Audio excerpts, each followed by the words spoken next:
They try to make it look like I just murdered some guy in cold blood. And that's not what happened. I'm a victim of a hate crime.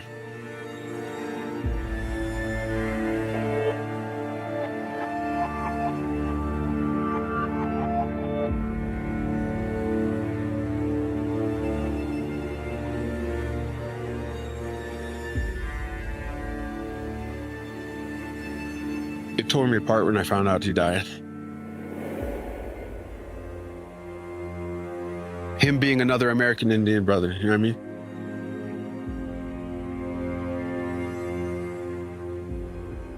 I mean, that's like killing my biological brother. That's how I felt.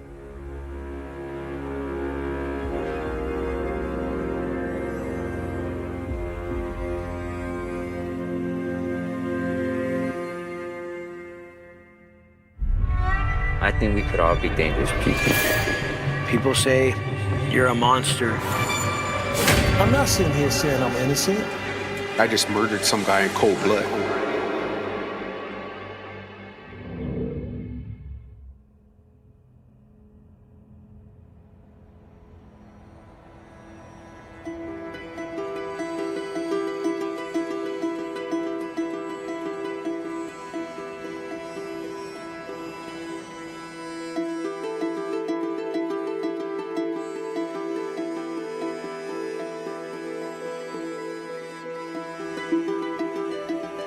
I was born in Montana, 1980, November 13th, 1980.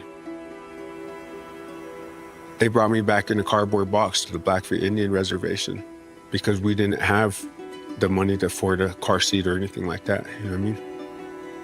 Everybody thinks America is a place that is rich, but what they don't understand is that American Indian reservations were third world countries.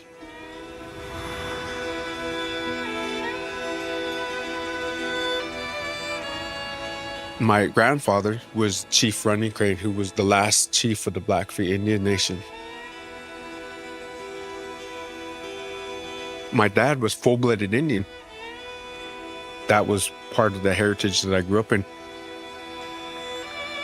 But on my mom's side, they're all white. My childhood was a roller coaster ride, yeah.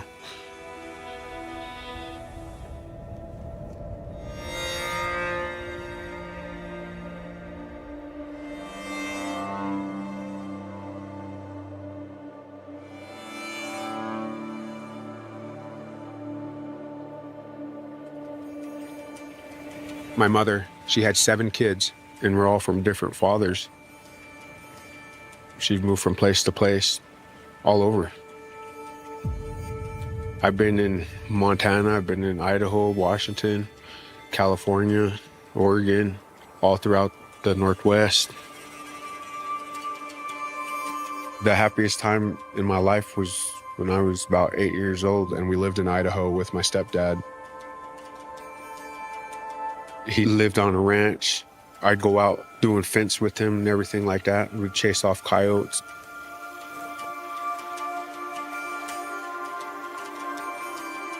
But he started beating my mom, and that's why my mom eventually left. So I hopped off the roller coaster ride with my mother and moved in with my uncles.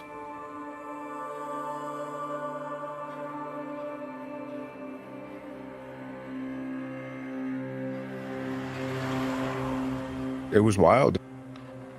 The east side of Tacoma was the worst sector in Washington State, had the highest murder rate, and it was filled with gang violence. I was part of that criminal lifestyle, I suppose. My uncles worked full time, and they didn't mind me running around doing what I was doing. I'd wake up and start moving around from house to house, and yeah, it was nothing but criminal activity all over.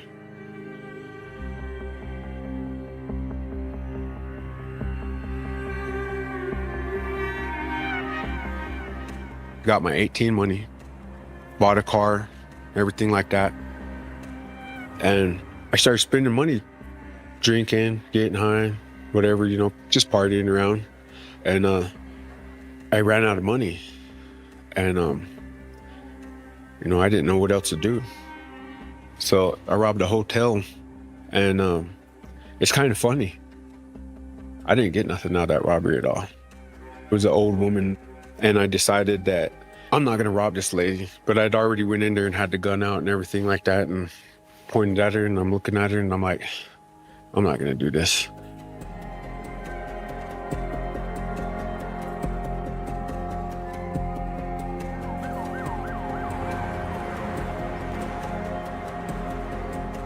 I ended up getting robbery in the first, assault in the second, assault in the second, assault in the second, eluding the police, and a deadly weapon enhancement, because the 3 assaults of second degree was for supposedly driving the vehicles off the road.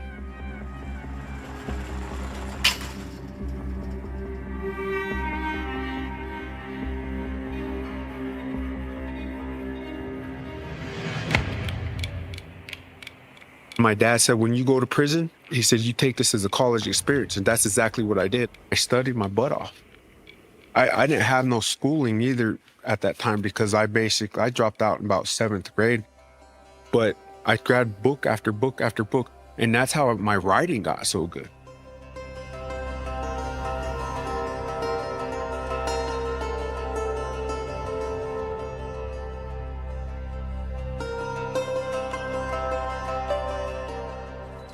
When I got to the joint, I was the youngest one on the yard. The brothers seen it, and they started training me and everything about our traditional way of life. It was called the Indians of all tribes. It was all about native pride. And one of the first things that they did was give me the drum to hold as a drum carrier. And it's because it's the heartbeat of the people. And I found myself.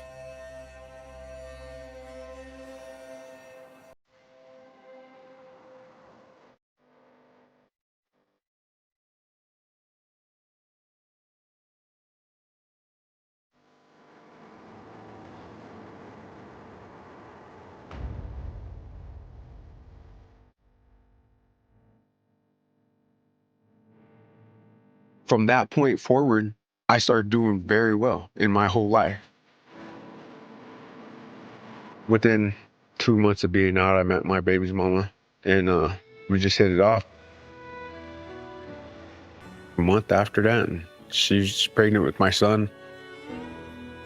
And then I ended up having my daughter within 10 months of when my son was born. I loved it. My kids were my pride and joy. I was going to college full time, and I started doing good. I was a 4.0 GPA student. I was on the dean's list at the Blackfeet Community College. I wanted to get my PhD in Native American Studies, in Native American law, specifically treaty rights and stuff and casino rights.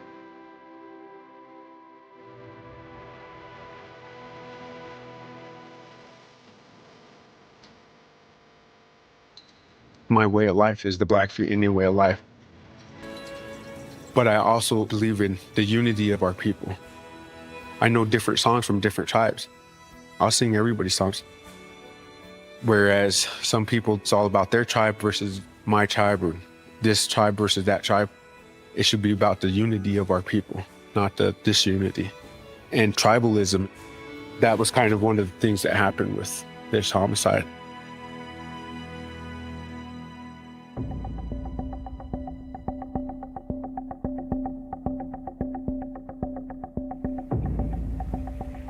My friend Adrian after Buffalo, him and his wife were having issues, and he wanted to get back with his wife. She was over in Polson, Montana. And he started looking for a ride. I said, well, hey, I could take you over to Polson and you could find your wife and your kids. So we headed over there.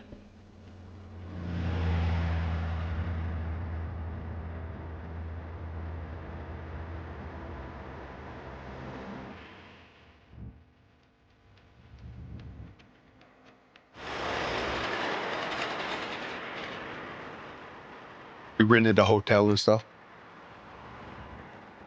I bought a 30-pack of Budweiser.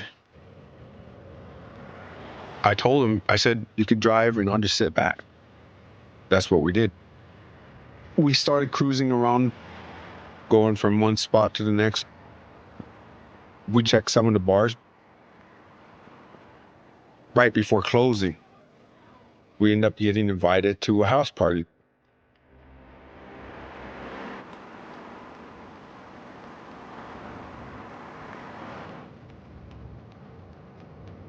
We get over to the house party and I said, well, back up there and we'll pop the trunk and we'll listen to music.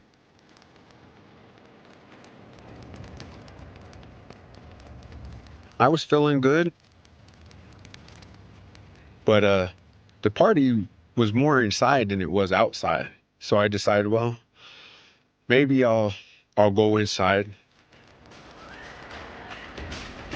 When I went in, I tried to make a joke to try to fucking break the ice. I said, hey man, where are all the Blackfeet at? And I looked like this. Because this obviously is the Flathead Indian Reservation. It's not the Blackfeet Indian Reservation. I wanted it to be a funny little joke to kind of introduce myself to this group. Some kid standing next to me looks over at me and he says, shit, motherfuckers get their asses fucking jumped for talking shit like that around here. These guys had some kind of issue with Blackfeet, Salish Kootenai rivalry that dates back to the 1800s. But I didn't know any of that. I didn't know that Salish and Kootenai, there was things going on there. And automatically I'm like, whoa, I'm in a house standing next to a group of people and that I don't know. And you're talking about jumping me. I didn't even say nothing that I would consider any kind of derogatory statement. And one thing that I learned in prison is don't show fear. Don't show fear, because the moment that you show fear, these guys are going to jump you. I had a knife because that's the number one thing that we protect ourselves with on the reservations. And I pulled out my knife and I said, look, man, if anybody tries to jump me, I will defend myself. Another guy turned around and he says, we all got knives in here. Pulled out his knife. His knife was like that. That was just the blade. And I'm looking at them and I'm like, all right, we all got knives. You just calm down. And I turned back around and I walked out. And I took a deep breath because I was outside. I was like, all right, you're outside. You're cool.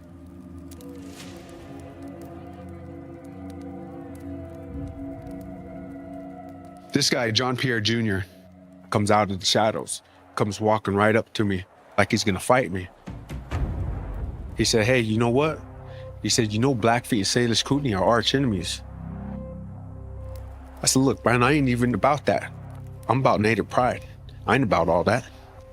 He just kind of looked at me and I started walking towards my car. And then all these people come walking out, coming surrounding me. John Pierre Jr. come at me. That's when I struck out and stabbed this guy.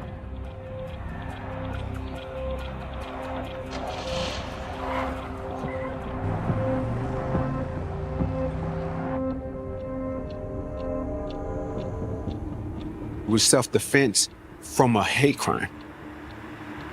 I stabbed this guy one single time. That was it. I knew that those guys had knives. I felt that they were going to come and jump me. Why were these guys targeting me? Because I was Blackfeet. That's a hate crime. That's what it comes down to.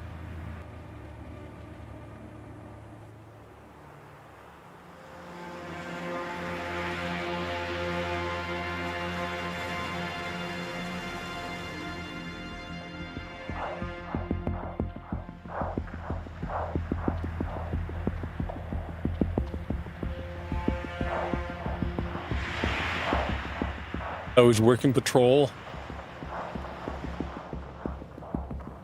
Another officer and myself were dispatched to a loud party disturbance. Just go ask them to quiet it down. We got 2 to 3 blocks away from that address, and we got told that there had been a stabbing.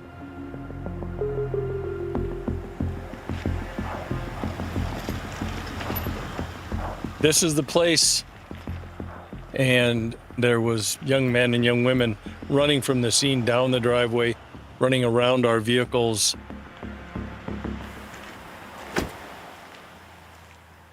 As I got closer, I could see a group of people around a male that was sitting on the ground here. That was John Pierre. I've known him for a long time. I've known the family a long time. And when I went up and talked to John, he did not respond back to me. I would say that he was already in a state of shock. The small amount of blood that was coming out of his shirt made me believe that he had a substantial bleed internally. I talked to him until we finally, he went unconscious, and we laid him back, checked for pulse, and then we started CPR.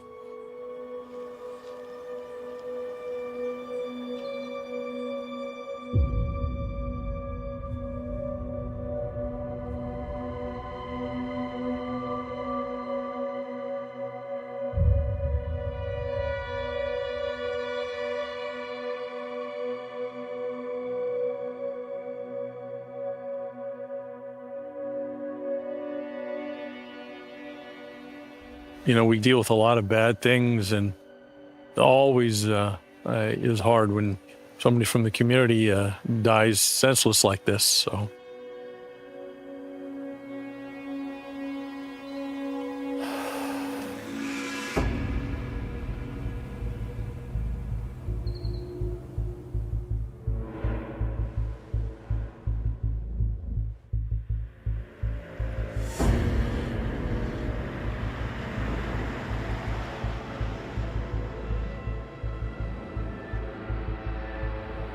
We have the motel surrounded.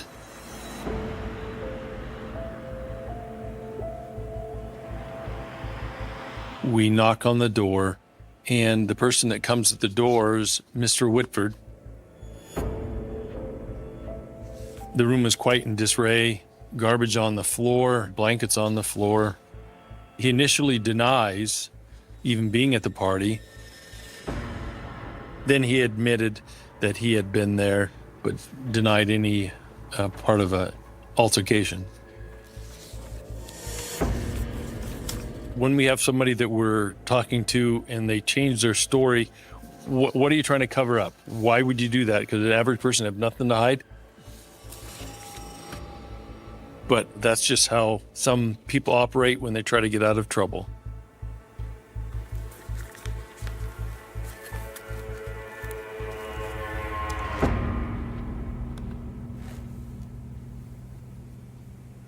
The cops came up to my room and I tried to bullshit them.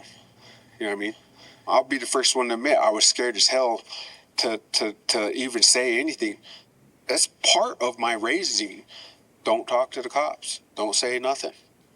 You know, we have a very deep distrust for the cops. My uncle, David, was shot and killed by the Tacoma Police Department.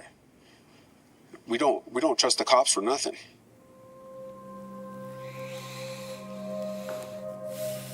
Just because somebody in some other place had been treated poorly by law enforcement doesn't justify not trusting us that we're going to do our job here. So I think that was his motivation, is to lie to try to get out of the consequences for his actions that night. To me, he's not showing any remorse for it. He's not happy that he was caught, and he did not want to be held accountable for what he'd done.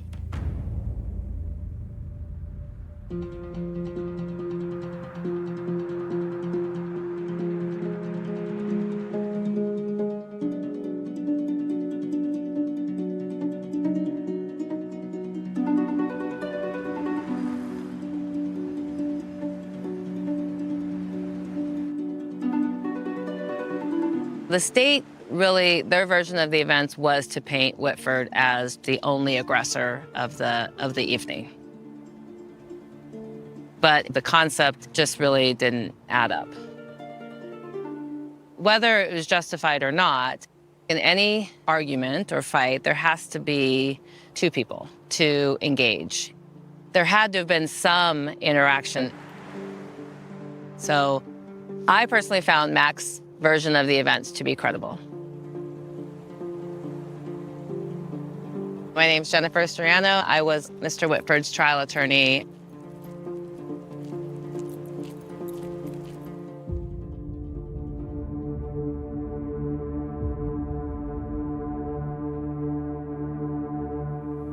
You are parole eligible at a quarter of your time. He received a 60-year sentence, which means he should be parole eligible in 15 years.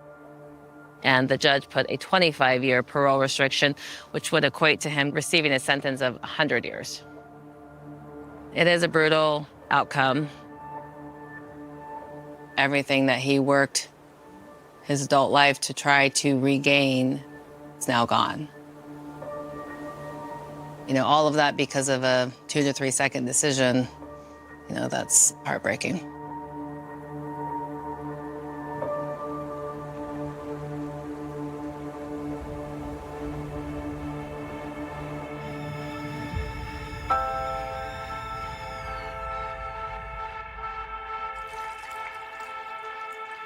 Legally, Mac committed a homicide. There's no question about that. I'm sure he regrets that decision. A life was lost, and that's the ultimate tragedy. But it is legally allowed to commit a homicide if you're afraid for your own life. And so that's really where the question comes down to.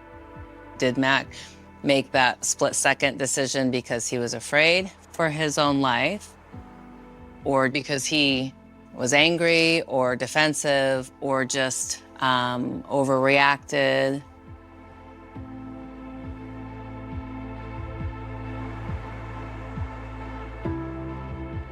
It's completely understandable that Mac would react impulsively in those circumstances.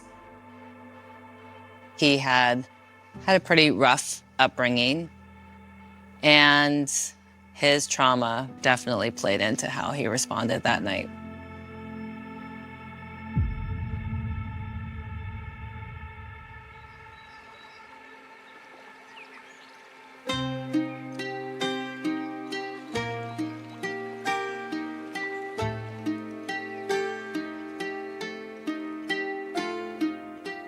Sometimes violence is so shocking that I think it just kind of overshadows all the good things. After Mac got out of prison in Washington, he honestly was on this path where he was amazing. He was doing everything he could to make his life stable and really push towards advocacy for the natives, and that was really important to him. That was a huge thing. It is a tragedy to me that it didn't work out, but I think that Mac reacted in the only way he knew how at that moment. My name is Amy, and I am Makawayapi's sister.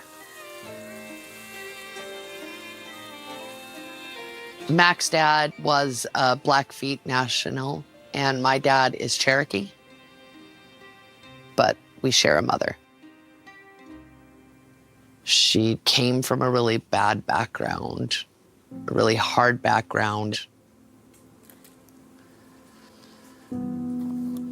She had kids very young, at 12 years old. She was 16 when she had me.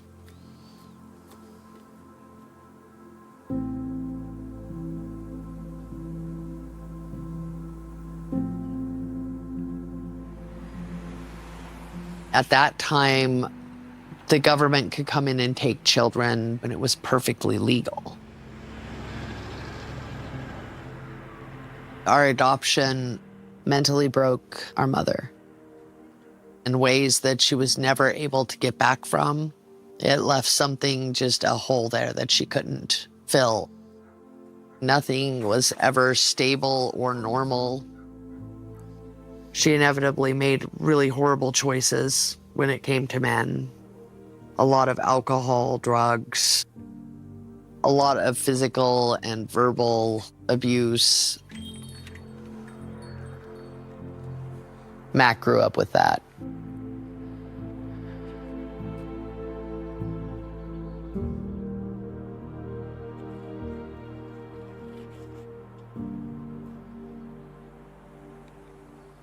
My first incident with violence, I was 3 years old. These two children that lived across the street from us, we always used to play in the mud puddles and stuff.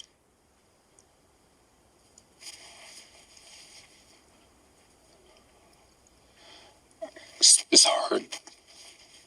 It's hard to talk about.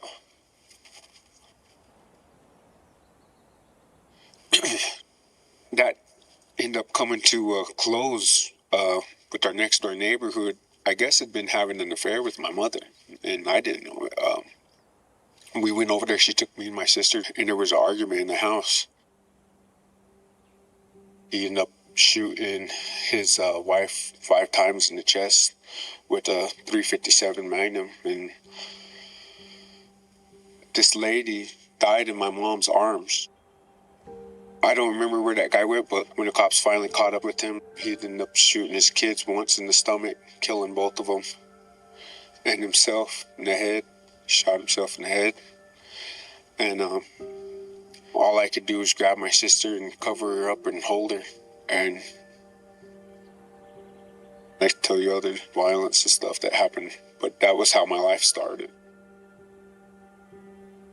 Just, that's a real powerful memory.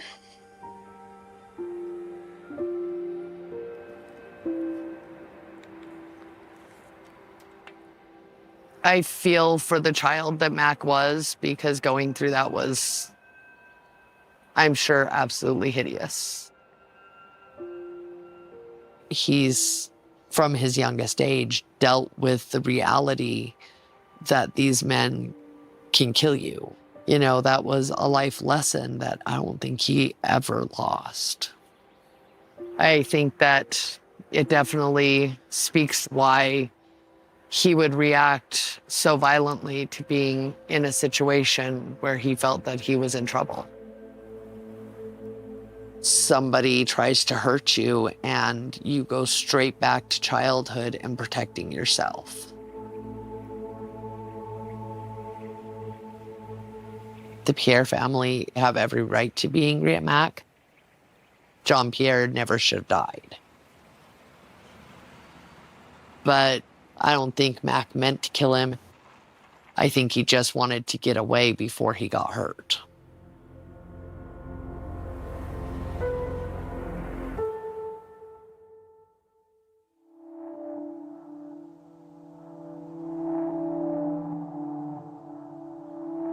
Way in there like that. I would, yep. Throw him in there. Good job. Then bury him. You ready? Go, go.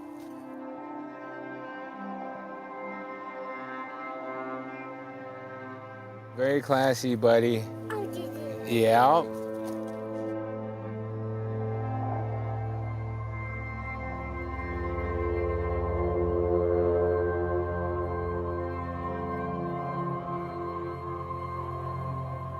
I got up to that party about 3 o'clock in the morning. Everybody's partying outside. Everybody's laughing. As I'm going into the house, I ran into Whitford.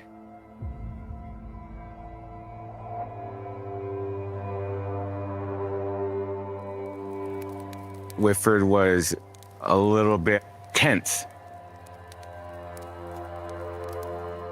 The Blackfoot Reservation and this reservation are two completely different pieces of earth, and is there still that mistrust between our two tribes?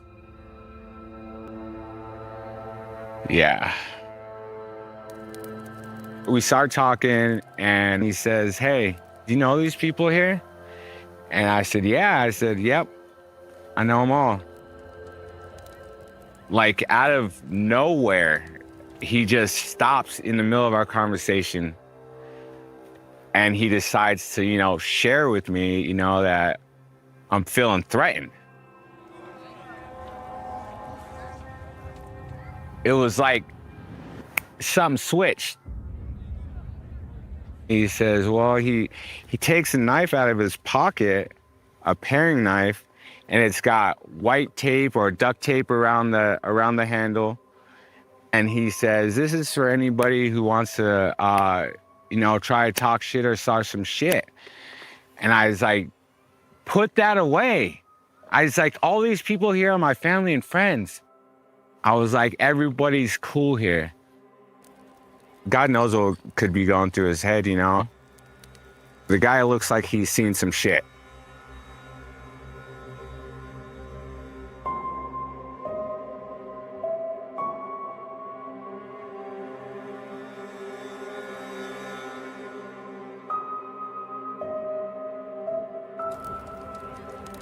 We start having a conversation.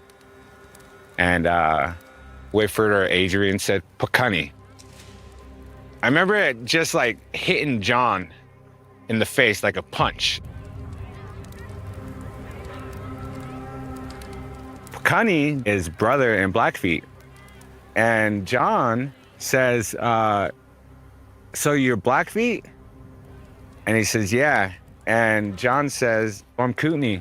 And Kootenays and Blackfeet have been sworn enemies for hundreds of years.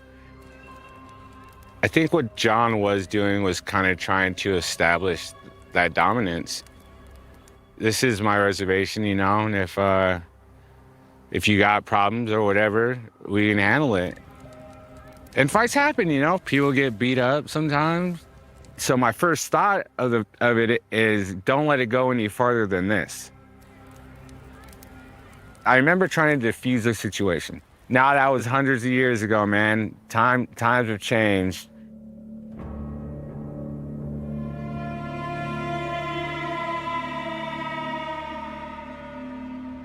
I'm in there for maybe a minute and a half, 2 minutes.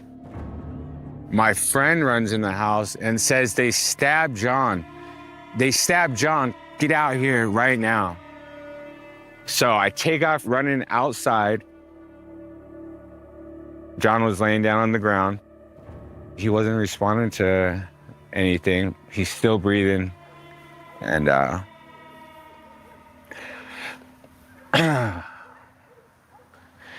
there was nothing we could do about it.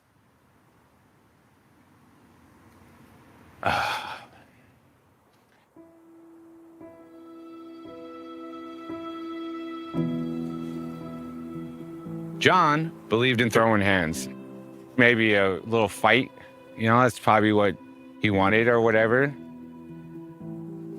But he did not deserve to die. John was a family man. Took care of his 2 sons. They were the center of his universe. He should still be here, and he should be with his family and his loved ones. And he can't. I think Whitford was paranoid. I met him for 15 minutes and he took away a lot of people's friend, brother, father, and uncle. So I couldn't care less about Whitford.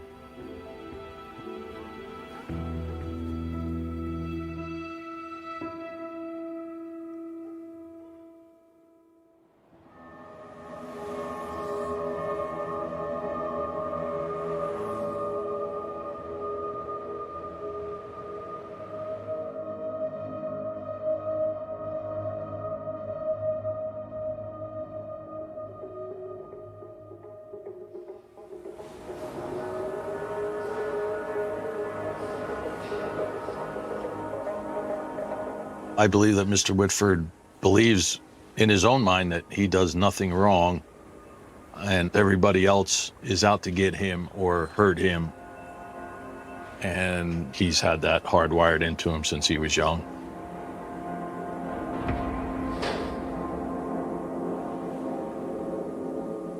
My name is John Todd. I'm one of the jail commanders for the Lake County Sheriff's Office, Polson, Montana. I was one of the senior guys in the jail at the time Mr. Whitford was here. Mr. Whitford could be violent, and often was. If he didn't get his way, then he immediately went to the violence. We never knew from one minute to the other, are we going to be fighting with this guy rolling around on the floor, or is he going to cooperate with us? He was, I'd have to say, kind of a bully.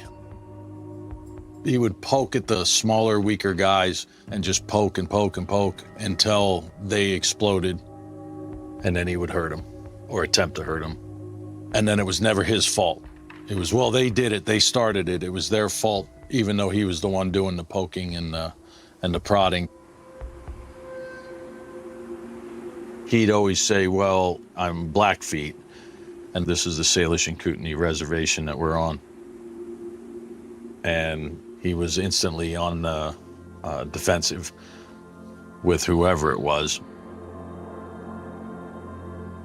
He just chose to believe that he was being oppressed and picked on, and so his reaction was to fight. That was just Mr. Whitford.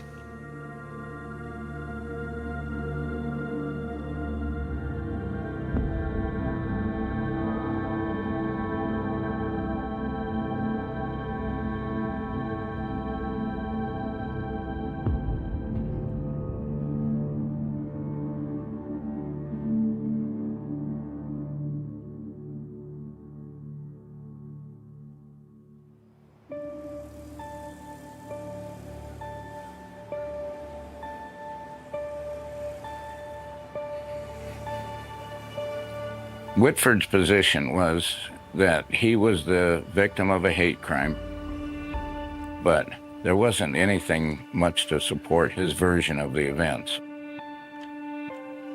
All of the other witnesses, all of the other evidence and so forth seemed to be contrary to what his self-defense claim was.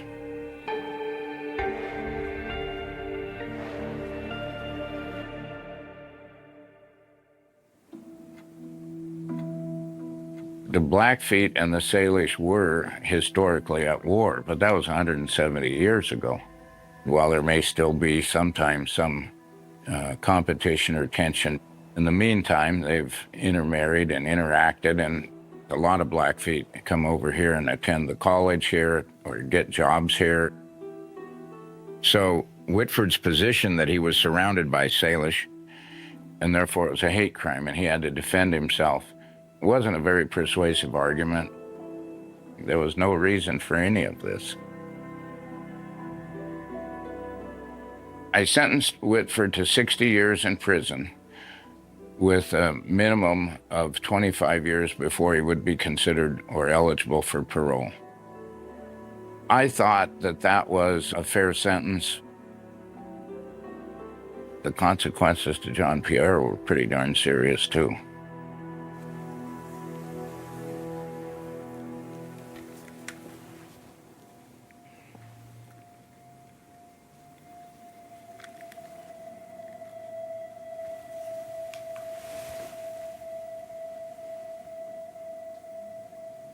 My thoughts on it is I should have never even got a sentence. I should have walked out of that courtroom. You know, this was self-defense. They didn't like the fact that I had mentioned anything about being Blackfeet. It's a hate crime because of my nationality. Their nationality as a Kootenai nation, and my nationality is a Blackfeet tribal. That's what it comes down to.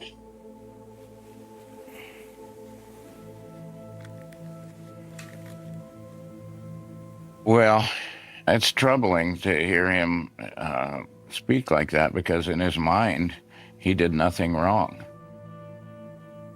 Most people, even honest people, recreate an event in their mind, often subconsciously, so that it's consistent with their psychological needs.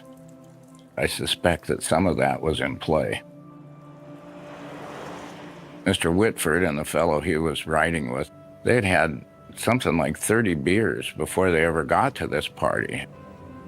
Whether he could remember accurately his emotions or motives or why he did things, I find that questionable.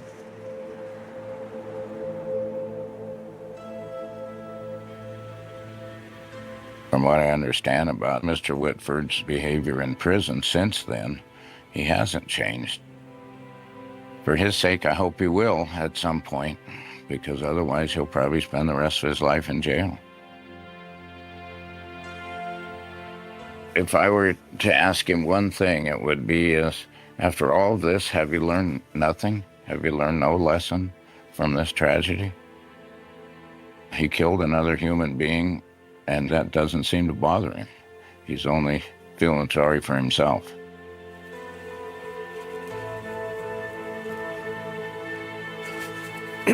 The night began like thousands of other Friday nights in Fort Worth, Texas.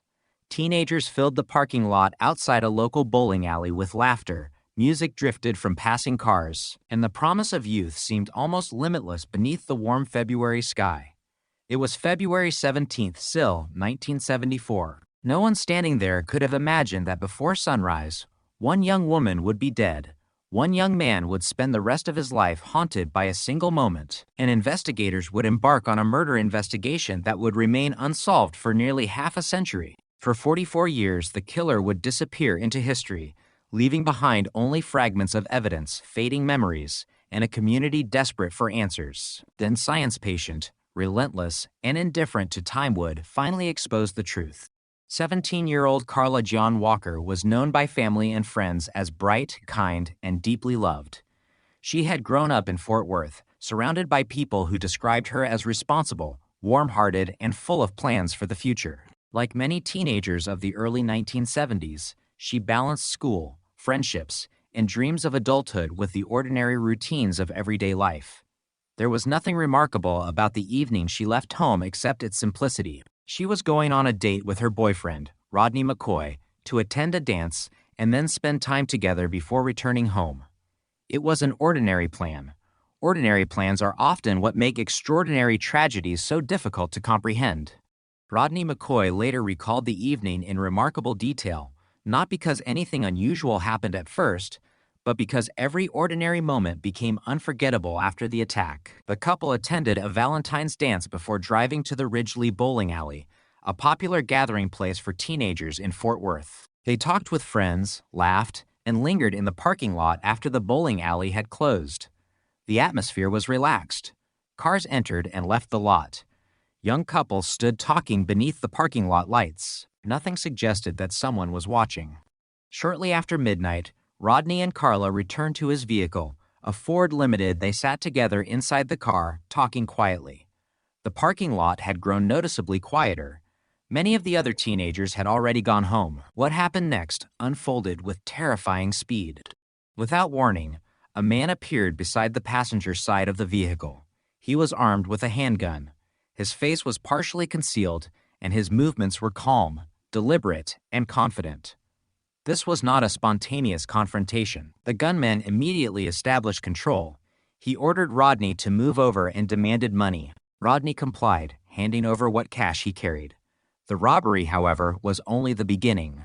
The armed man forced Rodney into the back seat of the vehicle. Carla remained in the front passenger seat.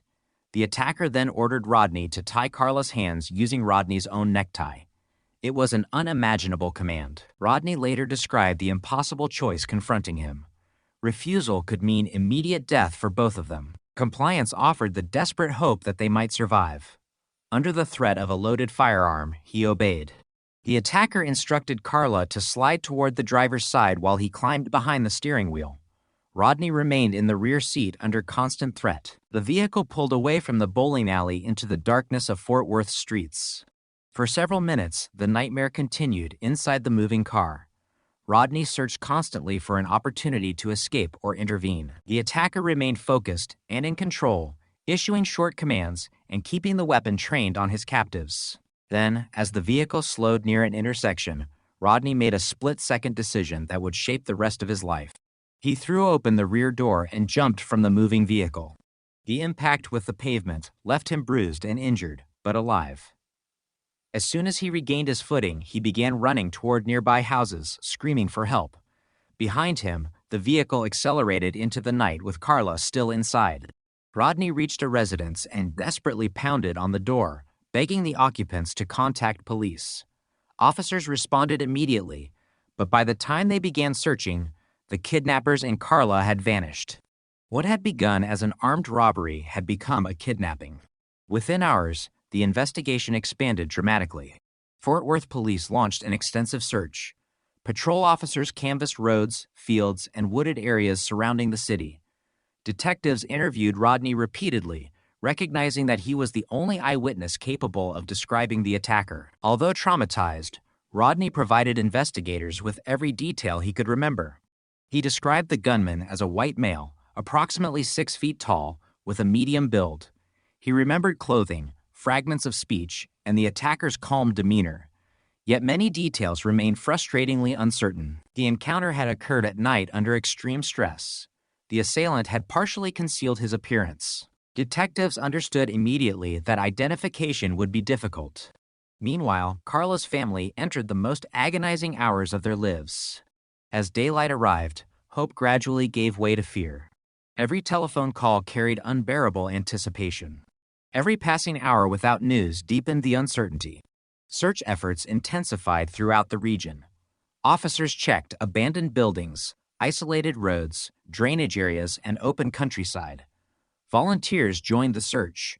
News organizations interrupted programming to report the kidnapping. Parents across Fort Worth watched the broadcasts with growing anxiety, realizing how quickly an ordinary evening could become a nightmare. Then came the discovery no family ever wants to receive. On the morning of February 18th, approximately 3 days after the abduction following, an intensive search, Carla Walker's body was found in a remote culvert near Benbrook Lake in western Tarrant County.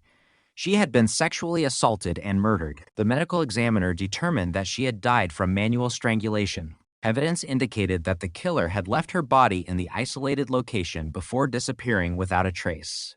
The discovery transformed the investigation once again. It was no longer a kidnapping. It was now one of the most disturbing homicide investigations in Texas. Crime scene investigators worked meticulously, collecting every piece of physical evidence available. Clothing, biological material, fingerprints, fibers, hair samples, tire impressions, and photographs were carefully documented. Although forensic science in 1974 lacked many of today's capabilities, experienced investigators understood that preserving evidence could prove critical in the future. That foresight would become one of the investigation's defining strengths. Detectives immediately considered whether Carla's murder might be connected to other violent crimes involving young women in Texas.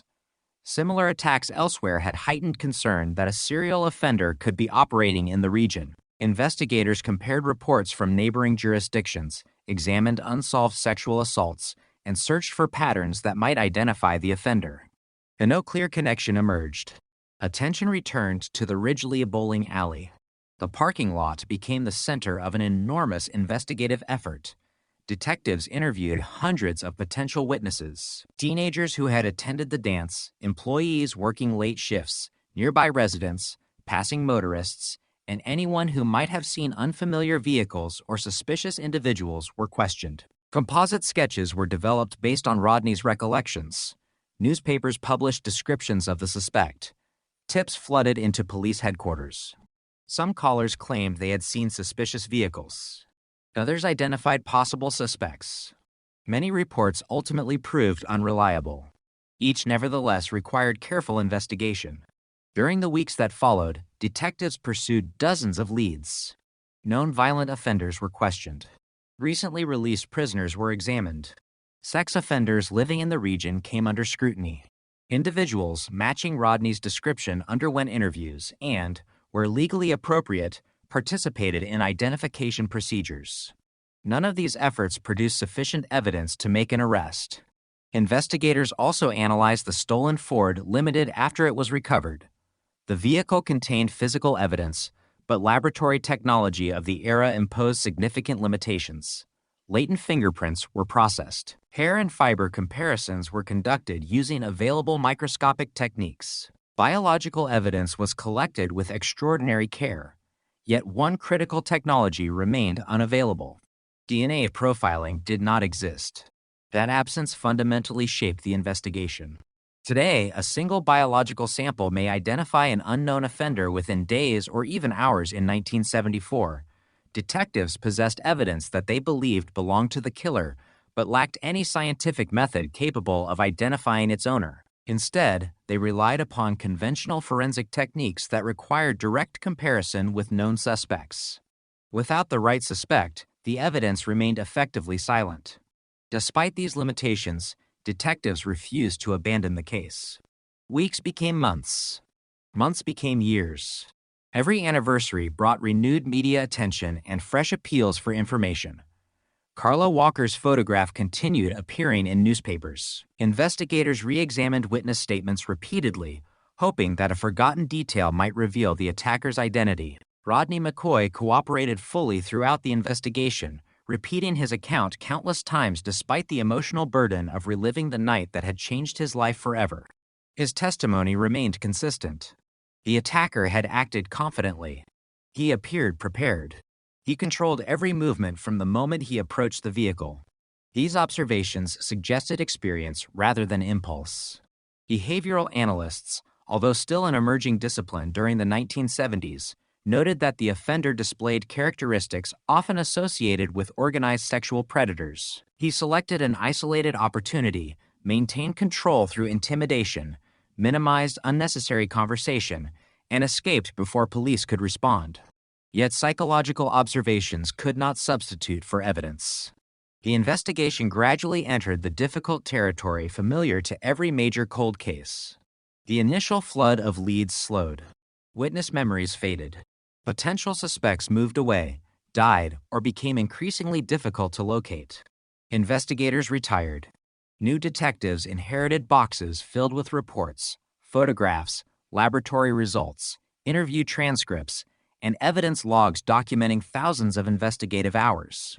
The murder of Carla Walker remained open. The evidence remained preserved. And somewhere beyond the reach of investigators, the man responsible continued living his life, carrying a secret that would remain hidden not for months or years, but for 44 long years. The discovery of Carla Walker's body marked the beginning of a homicide investigation unlike any Fort Worth detectives had faced in years. What had started as a desperate search for a missing teenager became an around-the-clock effort to identify a predator who had struck with terrifying precision before disappearing into the darkness without leaving investigators a name. The public response was immediate. Parents who had once considered bowling alleys, school dances, and neighborhood parking lots to be safe gathering places suddenly viewed them through an entirely different lens. Newspaper headlines warned of an unknown killer still at large. Radio stations interrupted programming with updates. Every new rumor spread quickly across Tarrant County. A fear became part of everyday conversation. Inside police headquarters, detectives understood that the first 72 hours after a homicide are often the most critical. Witnesses remember details more clearly, physical evidence remains fresh, and suspects have had less time to distance themselves from the crime. Every available investigator was assigned to some aspect of the Walker case. Telephone operators logged hundreds of calls from members of the public. Patrol officers followed up on reported sightings of suspicious vehicles. Detectives divided interview responsibilities, ensuring that no potentially important witness was overlooked. Rodney McCoy remained at the center of the investigation. Although physically unharmed apart from injuries sustained when he jumped from the moving car, the psychological impact was profound. Detectives interviewed him repeatedly, not because they doubted his account, but because trauma often causes memories to emerge gradually. Small details forgotten during the first interview sometimes surface days or weeks later. Rodney consistently described the attacker as calm and methodical. The gunman never appeared rushed. He spoke with confidence. He maintained complete control from the moment he approached the car until he drove away with Carla. That behavior suggested planning rather than spontaneous violence. Investigators also focused carefully on reconstructing the couple's movements before the abduction. They interviewed classmates, friends, dance organizers, employees at the Ridgely bowling alley, and anyone who had seen Carla or Rodney during the evening. Detectives wanted to determine whether someone could have observed the couple throughout the night or even selected them before they reached the parking lot. No evidence established that Carla had been specifically targeted. Instead, investigators increasingly considered the possibility that the offender had been searching for an opportunity rather than a particular victim. The Ridgely bowling alley parking lot offered numerous potential targets. Young couples often remained inside parked vehicles after closing time. Lighting varied across different sections of the lot. Traffic diminished significantly after midnight. An offender familiar with the area could reasonably anticipate finding isolated victims. This possibility raised an alarming question. Had the killer visited the parking lot before? Detectives began examining reports of suspicious activity occurring in previous months. They located accounts of individuals noticing unfamiliar vehicles lingering after closing hours. Several witnesses described seeing men watching teenagers from parked cars. Others remembered strangers walking through the lot without obvious purpose. Unfortunately, none of these observations produced a reliable identification. Descriptions differed. License plate numbers had not been recorded. Most reports involved events occurring weeks or months before Carla's murder. Investigators could not determine whether any were connected to the homicide. Meanwhile, forensic specialists continued processing physical evidence recovered from both the crime scene and Rodney's vehicle. In 1974, forensic laboratories relied heavily upon comparison microscopy, serology, fingerprint examination, fiber analysis, and trace evidence evaluation. DNA technology remained more than a decade away. Biological evidence could indicate characteristics such as blood type or secretor status, but it could not identify an individual with the certainty modern investigators take for granted. Even so, every item recovered received careful attention. Latent fingerprint specialists examined the Ford Limited for usable impressions. Hair recovered from the vehicle underwent microscopic comparison. Fibers were analyzed to determine possible sources. Investigators documented tire impressions near the location where Carla's body had been discovered. Each finding was cataloged and preserved. The laboratory work generated valuable information, but not the breakthrough investigators desperately needed, as some fingerprints lacked sufficient clarity for identification. Hair comparison could suggest similarities but not establish identity. Blood grouping excluded certain individuals while leaving many others as possible contributors. The evidence was significant but incomplete. Detectives quickly realized they faced a familiar investigative dilemma. They possessed physical evidence, likely left by the offender. Yet what they lacked was a known suspect for comparison. Without someone to compare against, the forensic evidence remained an unanswered question. As weeks passed, investigators expanded their search beyond Fort Worth. Information bulletins describing the homicide reached police agencies throughout Texas and neighboring states. Detectives requested reports involving similar attacks against young women. They compared methods, victim profiles, and suspect descriptions. Particular attention focused on crimes involving abduction from parked vehicles. Several investigations appeared superficially similar. Young women had been approached while sitting inside cars. Some victims survived attempted kidnappings after resisting. Others described armed offenders using threats to gain control. Yet closer examination failed to establish definitive connections. Different suspect descriptions emerged. Different weapons had been used. Geographic patterns varied considerably. No evidence demonstrated that Carla Walker's killer had committed those offenses. Still, detectives remained alert to the possibility that they were pursuing an offender capable of striking again. And the investigation also generated enormous public interest. Local newspapers devoted extensive coverage to every development. Sketches of the suspect appeared repeatedly in print. Editorials urged anyone possessing information to contact authorities immediately. Community organizations held meetings discussing personal safety. Parents imposed stricter curfews. Teenagers who once gathered casually after school events became noticeably more cautious. The murder altered everyday life. For Carla's family, however, public attention offered little comfort. Funeral services drew large crowds from across the community. Friends, classmates, teachers, and neighbors gathered to mourn a young woman whose life had ended with shocking violence. The grief experienced by her parents and relatives unfolded under constant media scrutiny. Every anniversary renewed public interest. Every newspaper story reopened emotional wounds. Yet Carla's family continued supporting the investigation, hoping that someone, somewhere, possessed information capable of identifying the killer. Months became a year. The first anniversary passed without an arrest. Detectives reviewed every major lead once again. Some individuals initially considered possible suspects had established verified alibis. Others voluntarily cooperated with investigators, providing fingerprints, handwriting samples, and biological specimens consistent with available legal procedures. None matched the evidence collected during the investigation. The case steadily evolved into what investigators describe as a true cold case. That designation does not mean detectives stop working. Rather, it reflects the reality that all immediately available investigative avenues have been exhausted without identifying an offender. Cold case files remain open. Evidence remains preserved. And new information continues to be evaluated whenever it emerges.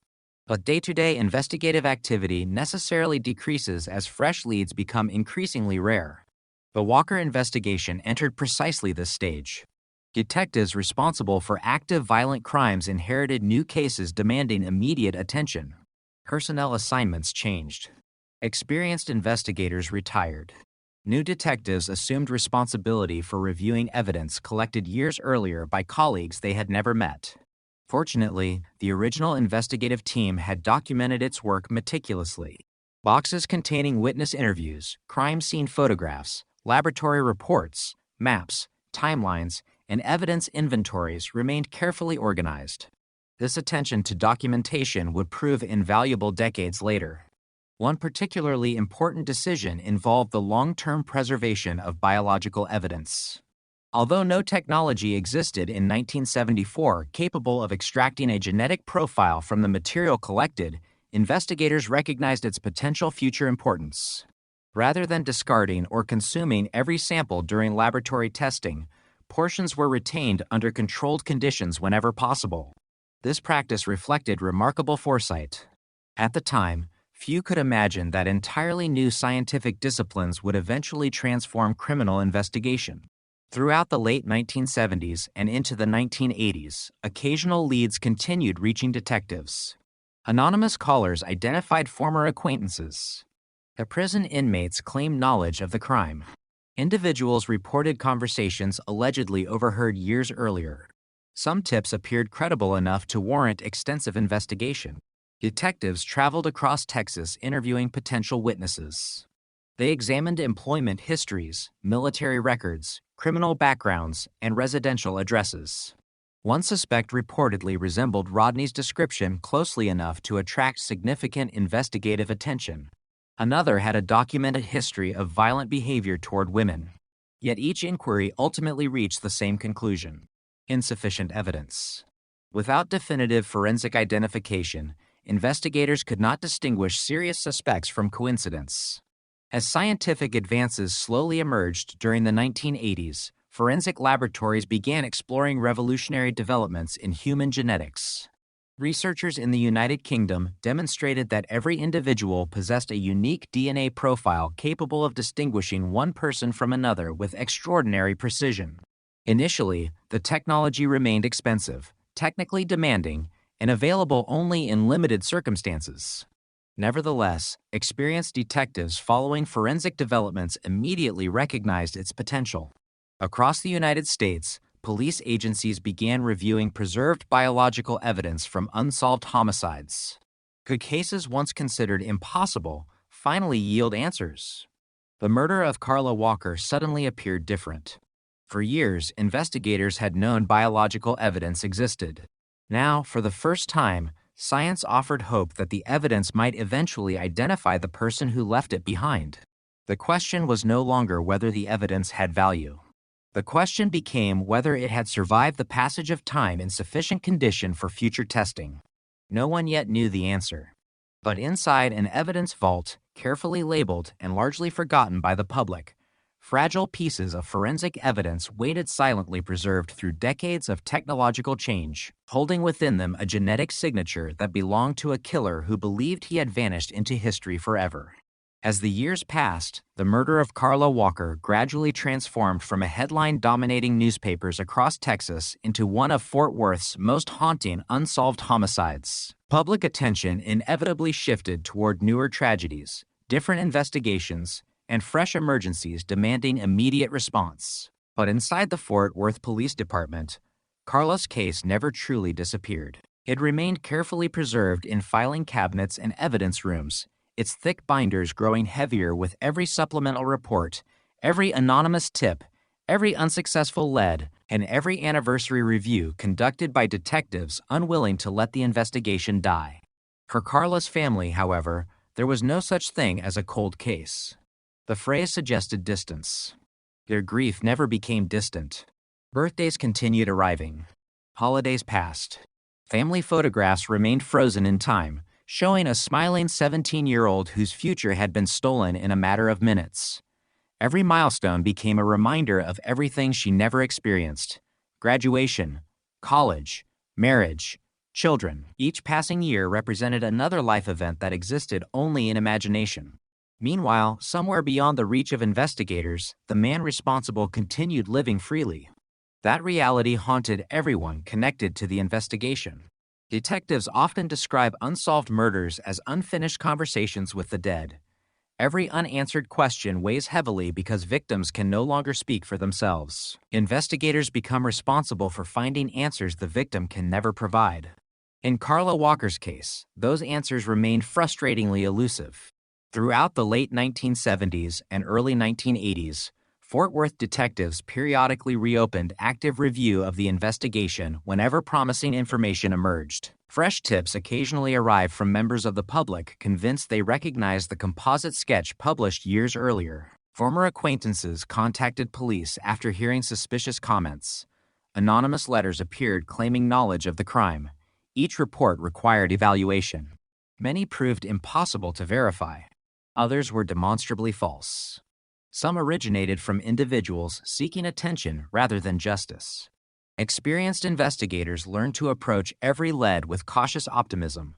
They understood that one genuine clue could arrive disguised among dozens of unreliable reports. No possibility could be ignored. And one recurring challenge involved eyewitness memory. Scientific research conducted during the 1970s and 1980s increasingly demonstrated that memory naturally changes over time. Witnesses sincerely attempting to help investigators may unintentionally incorporate information from media coverage, conversations, repeated questioning into their recollections. Rodney McCoy remained remarkably consistent. Despite enduring extraordinary trauma, his description of the attacker's behavior changed very little over the years. He consistently emphasized the offender's calm confidence, controlled movements, and apparent familiarity with violent confrontation. Investigators believed these observations carried significant weight. The offender had approached without hesitation. He controlled two victims simultaneously. He adapted quickly when Rodney escaped. He successfully abducted Carla despite unexpected complications. Such conduct suggested experience rather than panic. Behavioral analysts studying violent offenders increasingly recognize these characteristics as indicators of organized criminal behavior. The offender appeared capable of planning. He selected favorable circumstances. He maintained emotional control throughout the attack. He reduced opportunities for witnesses to observe him. And after committing the murder, he disappeared without immediately drawing attention to himself. These behavioral patterns encouraged detectives to consider whether the killer had committed similar crimes before or after Carla's murder. Investigators broadened their review once again.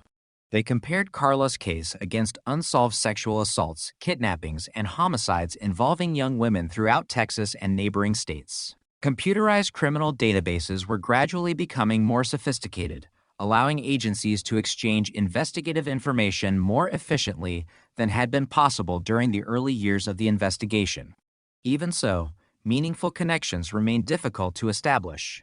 Some cases shared superficial similarities but differed significantly in important details. Victim ages varied. Methods differed. Geographic patterns failed to align consistently. The available evidence simply did not support identifying a broader series of crimes attributable to the same offender. As the investigation evolved, another significant development occurred within forensic science.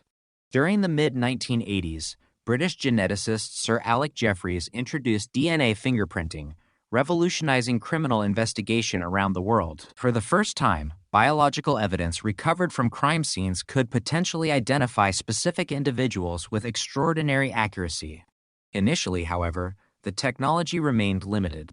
Laboratories required relatively large biological samples. Testing procedures were expensive and time-consuming. Only a small number of forensic laboratories possessed the necessary expertise. Many older investigations still lack sufficient biological material suitable for analysis. Nevertheless, homicide investigators across North America immediately recognized the technology's potential. Police agencies began reviewing evidence stored in unresolved homicide investigations. Could decades-old evidence finally identify long-unknown offenders? Fort Worth detectives asked the same question regarding Carla Walker. The answer depended entirely upon the condition of evidence preserved in 1974. Laboratory specialists carefully examined stored biological samples recovered during the original investigation. Their assessment offered cautious optimism. Although time had affected portions of the evidence, enough material appeared preserved to justify further forensic evaluation as DNA technology continued improving. For investigators who had spent years pursuing dead ends, this represented the first genuinely encouraging development in a long time. Hope returned. But scientific progress moved gradually. Early DNA testing methods often required months to complete. Laboratory resources remained limited. Priority understandably went to active investigations involving immediate public safety concerns. Cold cases frequently waited years before testing became feasible. The Walker investigation, therefore, entered another period of patient anticipation. Throughout the 1990s, DNA science advanced rapidly. Polymerase chain reaction, commonly known as PCR, allowed laboratories to analyze much smaller biological samples than previously possible. National DNA databases gradually expanded, enabling investigators to compare unknown crime scene profiles against convicted offenders and, in some jurisdictions, arrested individuals. These developments transformed homicide investigation. Cases once considered impossible suddenly became candidates for renewed examination. Detectives submitted preserved evidence from Carla's investigation for additional laboratory analysis. Eventually, forensic scientists succeeded in developing a usable DNA profile believed to belong to the offender. This achievement represented a remarkable scientific milestone. For the first time since February 1974, investigators possessed something uniquely identifying the killer. Yet celebration proved premature. When the DNA profile was entered into available databases, no match appeared. The offender's genetic identity existed. His name did not. Investigators now faced a different type of mystery. They knew the killer's DNA. They simply did not know whose DNA it was. The absence of a database match suggested several possibilities. Perhaps the offender had never been arrested for an offense requiring DNA collection. Perhaps he had committed no subsequent crimes resulting in conviction. Perhaps he had died before DNA databases became widespread. Or perhaps his DNA simply had not yet been entered. Whatever the explanation, the investigation remained unresolved. Still, the significance of the DNA profile could not be overstated. Unlike witness memories, DNA does not fade. Unlike eyewitness descriptions, it does not become less reliable over time. Unlike rumors or anonymous tips, it exists independently of human perception. The offender had left behind biological evidence incapable of forgetting. Investigators now understood that solving the case might no longer depend upon finding the right witness. Instead, it might depend upon waiting for science to advance once again. As years turned into decades, technological progress continued accelerating. Digital record systems replaced paper archives. Fingerprint databases expanded nationally. Computerized case management transformed investigative review. Forensic laboratories developed increasingly sensitive DNA extraction techniques capable of analyzing samples previously considered unusable. Cold case units emerged within many police agencies, dedicated specifically to re-examining historical homicides using modern investigative methods. The murder of Carla Walker became an ideal candidate. Experienced detectives revisiting the investigation noticed something remarkable. The original investigators had done exceptionally thorough work. Crime scene documentation remained comprehensive. Evidence inventories were meticulously maintained. Witness interviews had been carefully preserved. Most importantly, biological evidence remained available for future analysis. Rather than beginning from scratch, modern investigators inherited a strong investigative foundation built decades earlier. Every careful decision made in 1974 now carried renewed importance. Each properly labeled evidence package, each preserved laboratory sample, each documented witness statement. Together, they created opportunities unimaginable when the investigation first began. Yet despite every scientific advancement, one question still remained unanswered. Who was the man behind the DNA? The answer existed somewhere. Perhaps inside an ordinary suburban home. Perhaps buried within forgotten family histories. Perhaps hidden among thousands of names no detective had ever considered. For more than 20 years after the DNA profile was developed, investigators possessed the killer's genetic fingerprint, but not his identity. It was a strange paradox. Science had brought detectives closer than ever before to solving the crime while leaving them separated from the truth by a single missing name. That final barrier would stand for years longer, until an entirely new investigative technique, one that had never existed during Carla Walker's lifetime, finally succeed where every previous method had failed. For more than 2 decades after forensic scientists developed a DNA profile from the evidence collected in the Carla Walker investigation, detectives lived with an unusual kind of certainty. They no longer questioned whether biological evidence existed. They no longer wondered whether the killer had left traces behind. The DNA profile proved that he had. Somewhere in the United States, a man carried a genetic signature that matched the evidence recovered from one of Texas's most notorious unsolved murders. The challenge was no longer scientific. It was investigative. Detectives possessed the answer in code, but not in name. Every few years, the case returned to active review. Advances in forensic science repeatedly encouraged investigators to reopen evidence boxes that had spent years in secure storage. Modern laboratory equipment extracted increasingly detailed genetic information from aging samples. Computer systems allowed detectives to organize decades of reports far more efficiently than had been possible when the investigation began in 1974. Yet despite these improvements, one obstacle remained unchanged. The offender's DNA did not match anyone in the combined DNA index system, commonly known as CODIS. CODIS had become one of the most powerful forensic tools in modern law enforcement. By comparing DNA collected from crime scenes with DNA obtained from convicted offenders and, depending on jurisdiction and applicable law, certain arrested individuals, investigators had solved thousands of violent crimes. But CODIS could identify only people already represented within the database. If an offender had never submitted DNA under applicable legal requirements, the system remained silent. That silence became increasingly frustrating. Every time laboratory analysts reran the Walker evidence against updated databases, detectives hoped the expanding collection might finally produce a hit. Each search ended the same way. No match? The killer remained unidentified. By the early 2000s, the Walker investigation had become one of Fort Worth's oldest unsolved homicide cases involving preserved biological evidence. Detectives assigned to the department's cold case unit approached the file with renewed determination. Cold case investigators possess a unique perspective. Unlike detectives responding to fresh crime scenes, they understand that time itself becomes both an obstacle and an opportunity. Witnesses forget. Suspects age. Communities change, but science improves. Every technological breakthrough creates new possibilities unavailable during earlier investigations. Rather than accepting unanswered questions as permanent, cold case detectives continually ask a different question. What can we do today that investigators could not do yesterday? The Walker case increasingly seemed to demand precisely that mindset. Review teams systematically re-examined every aspect of the original investigation. Thousands of pages of reports were digitized. Witness statements were organized chronologically. Crime scene photographs underwent high-resolution scanning. Evidence inventories were verified item by item.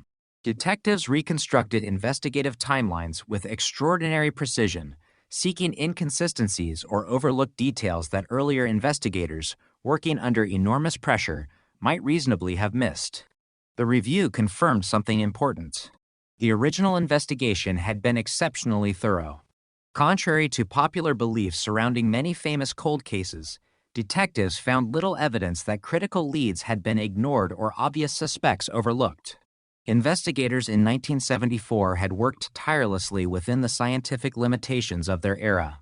Their inability to solve the crime reflected technological constraints rather than investigative neglect. This conclusion strengthened confidence in another crucial aspect of the case. If the investigation had failed because science was insufficient, perhaps future science could succeed.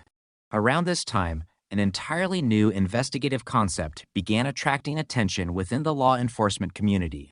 The idea did not originate inside police departments. It emerged from the rapidly expanding world of recreational genealogy. Millions of people had begun submitting DNA samples to commercial genealogy services to explore family history, identify distant relatives, and trace ancestral origins. These databases were created for personal interest rather than criminal investigation. Nevertheless, researchers soon recognized an unexpected possibility. Close relatives share significant portions of their DNA. Even distant cousins inherit measurable genetic similarities. Could investigators identify an unknown offender by locating biological relatives instead of the offender himself? The concept became known as investigative genetic genealogy. Unlike CODIS, which searches for exact forensic matches, genealogical analysis looks for partial genetic relationships. A second cousin, a third cousin, perhaps even a more distant relative.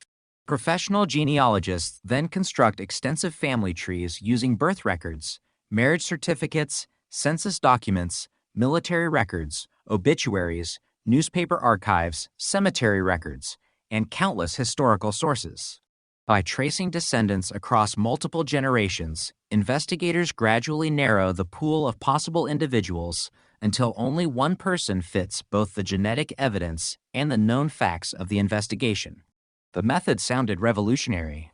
It also sounded extraordinarily complicated. Success depended upon several conditions. First, investigators needed a high-quality DNA profile. Second, legally accessible genealogy databases had to contain sufficiently close biological relatives. Third, experienced genealogists had to reconstruct family histories accurately. Finally, detectives needed independent evidence confirming any potential suspect before drawing conclusions. The Walker investigation appeared well suited to this approach. Its preserved biological evidence remained in good condition. Modern laboratories had generated a robust DNA profile. The only missing component was a name. Fort Worth detectives began exploring whether investigative genetic genealogy might finally provide it. The decision represented a significant turning point. For decades, investigators had searched outward, examining suspects one by one. Genealogy reversed the process. Instead of asking whether a particular suspect matched the DNA, investigators would allow the DNA itself to identify an entire family. The implications were enormous. Specialists extracted additional genetic information from the preserved biological evidence using techniques specifically designed for genealogical analysis. Unlike traditional forensic DNA profiling, which focuses on markers used primarily for identification, genealogical analysis examines hundreds of thousands of genetic markers capable of revealing distant biological relationships. The laboratory work required extraordinary precision. Evidence collected in 1974 had survived remarkably well, but handling decades-old biological material always demanded careful contamination controls and rigorous quality assurance. When the genetic profile proved suitable for genealogical research, Specialists began searching databases where users had voluntarily made their information available for law enforcement investigations under applicable policies. The first results did not reveal a suspect. Instead, they revealed relatives, distant cousins, people entirely unaware that their family histories might eventually assist a homicide investigation. Professional genealogists now faced the painstaking task of reconstructing generations of family relationships. Every birth certificate mattered, every marriage record, every obituary, every census entry. Every adoption, remarriage, migration, and name change had to be documented carefully. The process resembled assembling an enormous puzzle without knowing exactly what the finished picture should look like. Months passed. Family trees expanded. Branches multiplied across multiple states. Investigators gradually eliminated individuals based on age, geography, and biological relationships. As slowly, the possibilities narrowed. A family line began attracting increasing attention. Within that branch appeared a man who seemed capable of fitting both the genetic evidence and the historical circumstances surrounding Carla Walker's murder. His name was Glenn Samuel McCurley. Born in Texas, McCurley had served in the United States Army before later working in construction. Historical records indicated that in 1974, he had lived in the Fort Worth area, placing him within geographic proximity to the crime. At first, detectives treated the information cautiously. Genealogy generates investigative leads, not proof. Every potential suspect requires independent verification. Investigators began examining McCurley's background in detail. Where had he lived? Where had he worked? Did he own vehicles consistent with witness information? Did he possess any documented history of violent behavior? Could he be placed near the Ridgely bowling alley during the period surrounding Carla's murder? The answers proved increasingly compelling. McCurley's age aligned with Rodney McCoy's original description. His location matched the investigation. Additional historical records suggested circumstances worthy of much closer examination. Yet detectives still lacked the one piece of evidence required before making any public accusation. They needed McCurley's DNA. Without a direct comparison, genealogy alone could not establish responsibility. The investigation had entered its most critical phase since February 1974. 44 years after Carla Walker was abducted, detectives finally believed they knew where to look. But belief was not enough.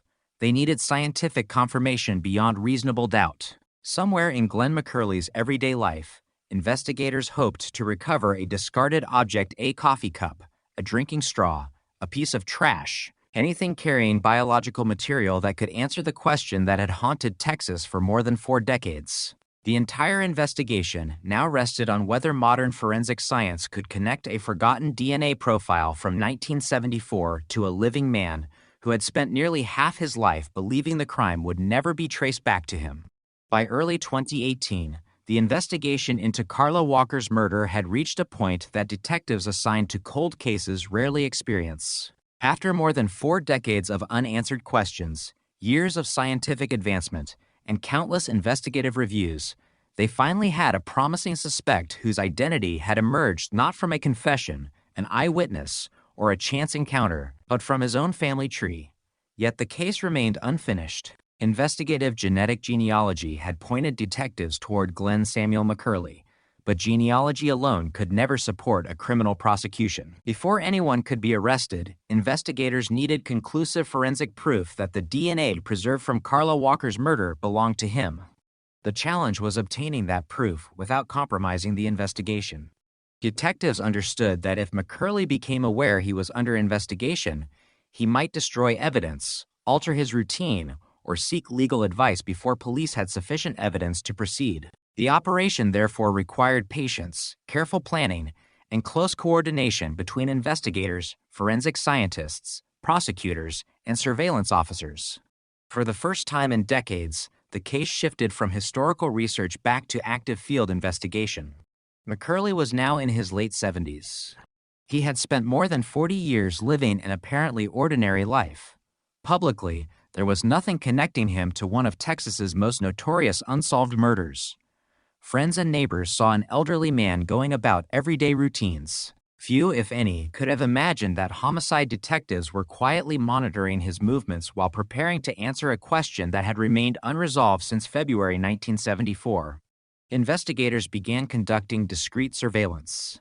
Their objective was not to confront McCurley immediately, but to observe him long enough to obtain an item he had discarded, naturally something carrying his DNA that could be recovered legally without alerting him.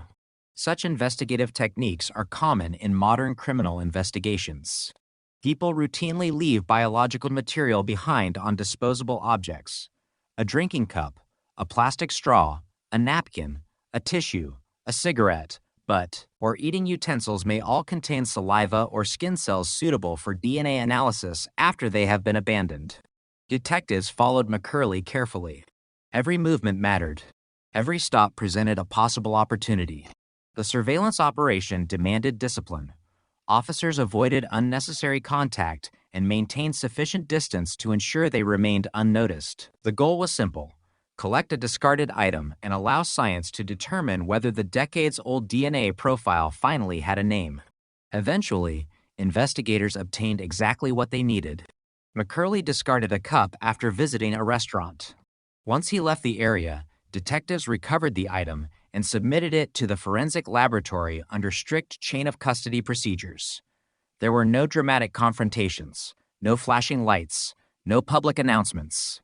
Only a disposable cup carrying the possibility of answering 44 years of unanswered questions.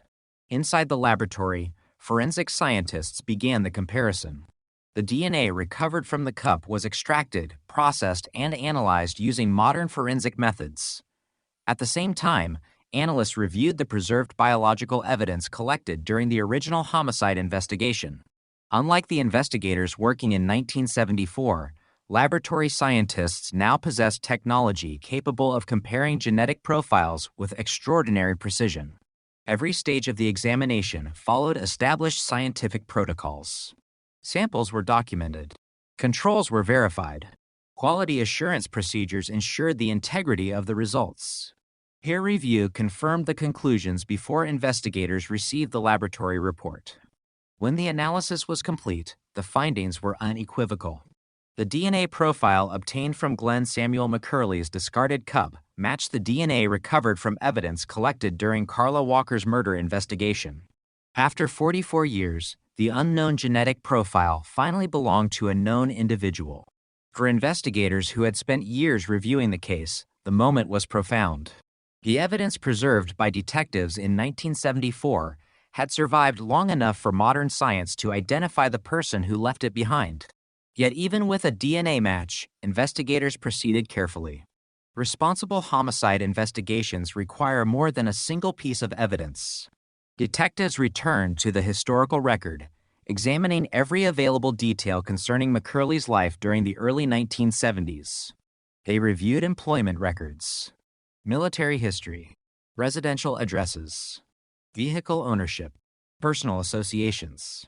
Every fact capable of strengthening or challenging the developing case received careful scrutiny. Historical evidence placed McCurley in the Fort Worth area at the time of the murder. His age aligned with Rodney McCoy's original description of the attacker. His background revealed access to the community where the crime occurred. Investigators also reviewed whether McCurley had been considered during the original investigation. Like many individuals living in the region at the time, his name had never emerged as a primary suspect in 1974. Without DNA, there had been little reason for investigators to focus on him. This realization reinforced one of the central lessons of the case. The investigation had not failed because detectives ignored the correct suspect.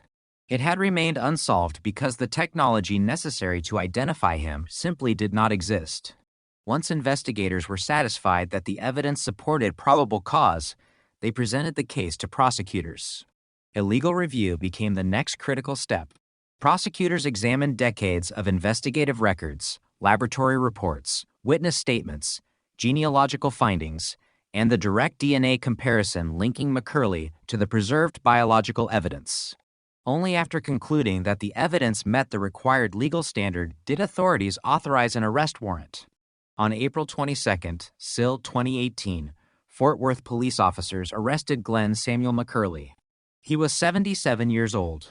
Yet 44 years had passed since Carla Walker's murder. News of the arrest spread rapidly across Texas and soon attracted national attention. For many members of the public, the announcement seemed almost unbelievable. Generations had grown up believing the Walker investigation would never be solved. Families who remembered the original headlines watched television reports announcing that DNA technology had finally identified a suspect. The reaction extended far beyond Fort Worth. The arrest became another powerful example of how advances in forensic science were transforming cold case investigations across the United States. Reporters quickly focused on the remarkable timeline. A teenage girl murdered in 1974. Evidence preserved for decades. And DNA analysis. Investigative genetic genealogy. An elderly suspect arrested more than 4 decades later. The story demonstrated that time alone could no longer guarantee anonymity for violent offenders. Behind the headlines, however, investigators remained focused on the legal process. An arrest marked the beginning, not the end of criminal proceedings. McCurley was formally charged with capital murder in connection with Carla Walker's death. Under the American legal system, every defendant is presumed innocent unless proven guilty in court. The prosecution therefore began preparing to present its evidence before a jury. Defense attorneys likewise began reviewing the extensive investigative record. The case promised to become one of the most closely watched cold case prosecutions in Texas history. For Rodney McCoy, the arrest represented an emotional moment unlike any he had experienced since February 1974. For 44 years, he had lived with memories of the attack, repeatedly recounting the events of that night to detectives, journalists, and investigators. Now, for the first time, there was a face connected by DNA to the man who had abducted Carla at gunpoint. Carla's surviving family members experienced equally complex emotions. Nothing could restore the daughter, sister, or loved one they had lost. No arrest could erase decades of grief. Yet after nearly half a century, investigators had finally identified the man they believed responsible. The unanswered question that had defined the case for generations was no longer who did this. It had become, can the evidence still deliver justice after 44 years? That question would soon move from police headquarters to a courtroom where modern forensic science, decades-old eyewitness testimony, and one meticulously preserved homicide investigation would be examined together for the first time. The pursuit of truth had survived nearly half a century, and now it faced its ultimate test before the justice system. The arrest of Glenn Samuel McCurley on April 22, SIL, 2018, marked one of the most significant moments in the history of the Fort Worth Police Department's cold case unit. For investigators, it represented the culmination of decades of patient work, scientific advancement, and evidence preservation. For Carla Walker's family, it was the first tangible sign that the justice system had not forgotten the 17-year-old whose life ended so violently in February 1974. Yet an arrest alone could not resolve the case. The burden now shifted from detectives to prosecutors, who faced the challenge of presenting a murder case built upon evidence spanning more than 4 decades. Preparing such a prosecution required extraordinary attention to detail. Unlike newly investigated homicides, historical cases present unique legal and practical challenges. Witnesses age. Some die before trial. Memories naturally fade. Physical evidence must be carefully documented to demonstrate that it has remained secure throughout decades of storage. Every transfer of evidence, every laboratory examination, every investigative action must be traceable through official records. Fortunately, the Walker investigation possessed one important advantage. The original investigators had maintained exceptionally thorough documentation. Evidence logs recorded every movement of critical exhibits. Laboratory reports explained the testing performed during different periods.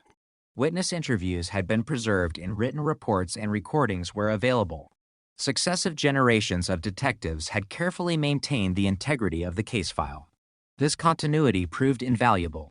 Prosecutors began organizing the evidence into a coherent narrative suitable for presentation before a jury. The chronology started with the evening of February 17, SIL, 1974. Carla Walker and Rodney McCoy attended a Valentine's dance before stopping at Ridgely Bowling Alley. They remained inside Rodney's Ford Limited after midnight, talking quietly in the parking lot. An armed man approached, robbed them, forced Rodney to restrain Carla under threat of violence, and drove away with both victims. Rodney escaped by jumping from the moving vehicle. Carla did not. Her body was discovered several days later in a culvert near Benbrook Lake. The medical examiner concluded that she had been sexually assaulted and manually strangled. Those fundamental facts had never changed. What changed after 44 years was investigators' ability to identify the individual responsible. The prosecution's evidence rested upon several interconnected components. Rodney McCoy's eyewitness account established the sequence of events during the abduction. Crime scene evidence documented the homicide. Forensic laboratory analysis connected preserved biological evidence to the offender. Investigative genetic genealogy explained how detectives developed McCurley as a suspect. Finally, direct DNA comparison between McCurley's discarded cup and the preserved crime scene evidence provided the scientific identification linking him to the murder. Each element supported the others. No single piece of evidence stood entirely alone. This cumulative approach is particularly important in historical homicide prosecutions. Jurors are asked not merely to evaluate one scientific test, but to consider how physical evidence, witness testimony, investigative history, and forensic science combine to establish a coherent factual picture. Defense attorneys, meanwhile, prepared their own review of the case. As in every criminal prosecution, they examined the reliability of eyewitness testimony, questioned aspects of forensic analysis where appropriate, and evaluated the procedures used during the investigation. The passage of time inevitably became part of those discussions. Could witnesses accurately remember events occurring more than 4 decades earlier? Had evidence remained secure? Were scientific techniques applied correctly? Such questions are expected in complex criminal trials and form an essential part of the adversarial legal process. The prosecution therefore devoted significant effort to demonstrating the integrity of the investigation from beginning to end. Forensic scientists explained modern DNA analysis in clear, understandable language. They described how biological evidence had been preserved. They outlined laboratory quality assurance procedures. They discussed statistical analysis demonstrating the strength of the DNA match. Importantly, they distinguished investigative genetic genealogy from the final forensic comparison. Genealogy had identified McCurley as a potential suspect. The direct DNA comparison confirmed the identification. This distinction mattered because genealogy itself does not establish guilt. It merely guides investigators toward individuals requiring further examination. The scientific conclusion ultimately presented in court relied upon the direct forensic DNA match, not genealogical speculation. Public interest in the case remained intense. News organizations across the United States followed developments closely. The Walker investigation had become one of several high-profile cold cases solved through advances in DNA technology and investigative genetic genealogy. Many observers viewed the prosecution as an important test of how these emerging investigative techniques would function within established legal procedures. For cold case investigators elsewhere, the implications extended beyond Texas. Police agencies throughout North America continued reviewing unsolved homicides containing preserved biological evidence. Every successful prosecution reinforced confidence that historical investigations remained solvable despite the passage of time.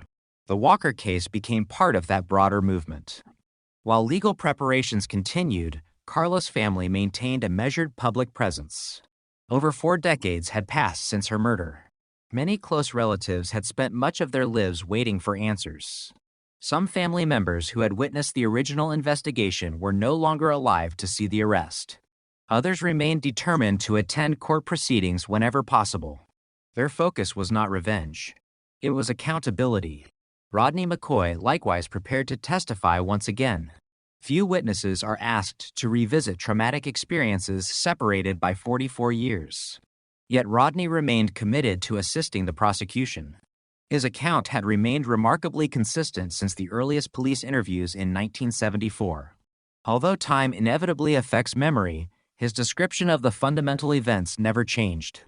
If he recalled the gunman approaching the vehicle, the robbery, being forced into the back seat, The terrifying order to bind Carla's hands.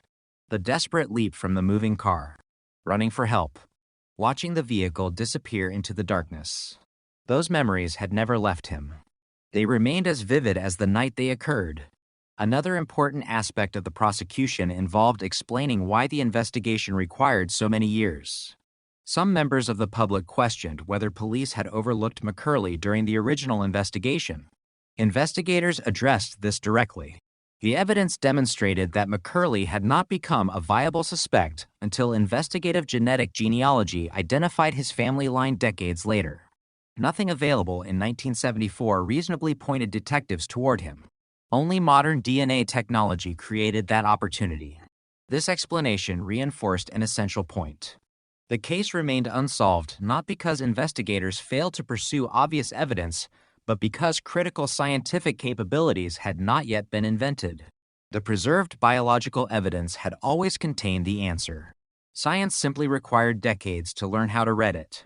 As prosecutors finalized trial preparations, another reality became increasingly apparent. McCurley was no longer the young man investigators believed had committed the crime. He was now an elderly defendant in declining health. The 44 years separating the crime from the arrest affected everyone involved. Investigators had retired. Laboratory science had been transformed. Society itself had changed. Yet the legal principle remained exactly the same as it had in 1974. Murder has no statute of limitations in Texas. If sufficient evidence exists, prosecution may proceed regardless of how much time has passed.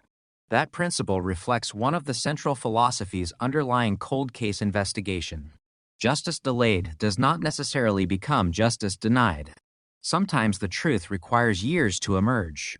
Sometimes it requires entirely new scientific disciplines.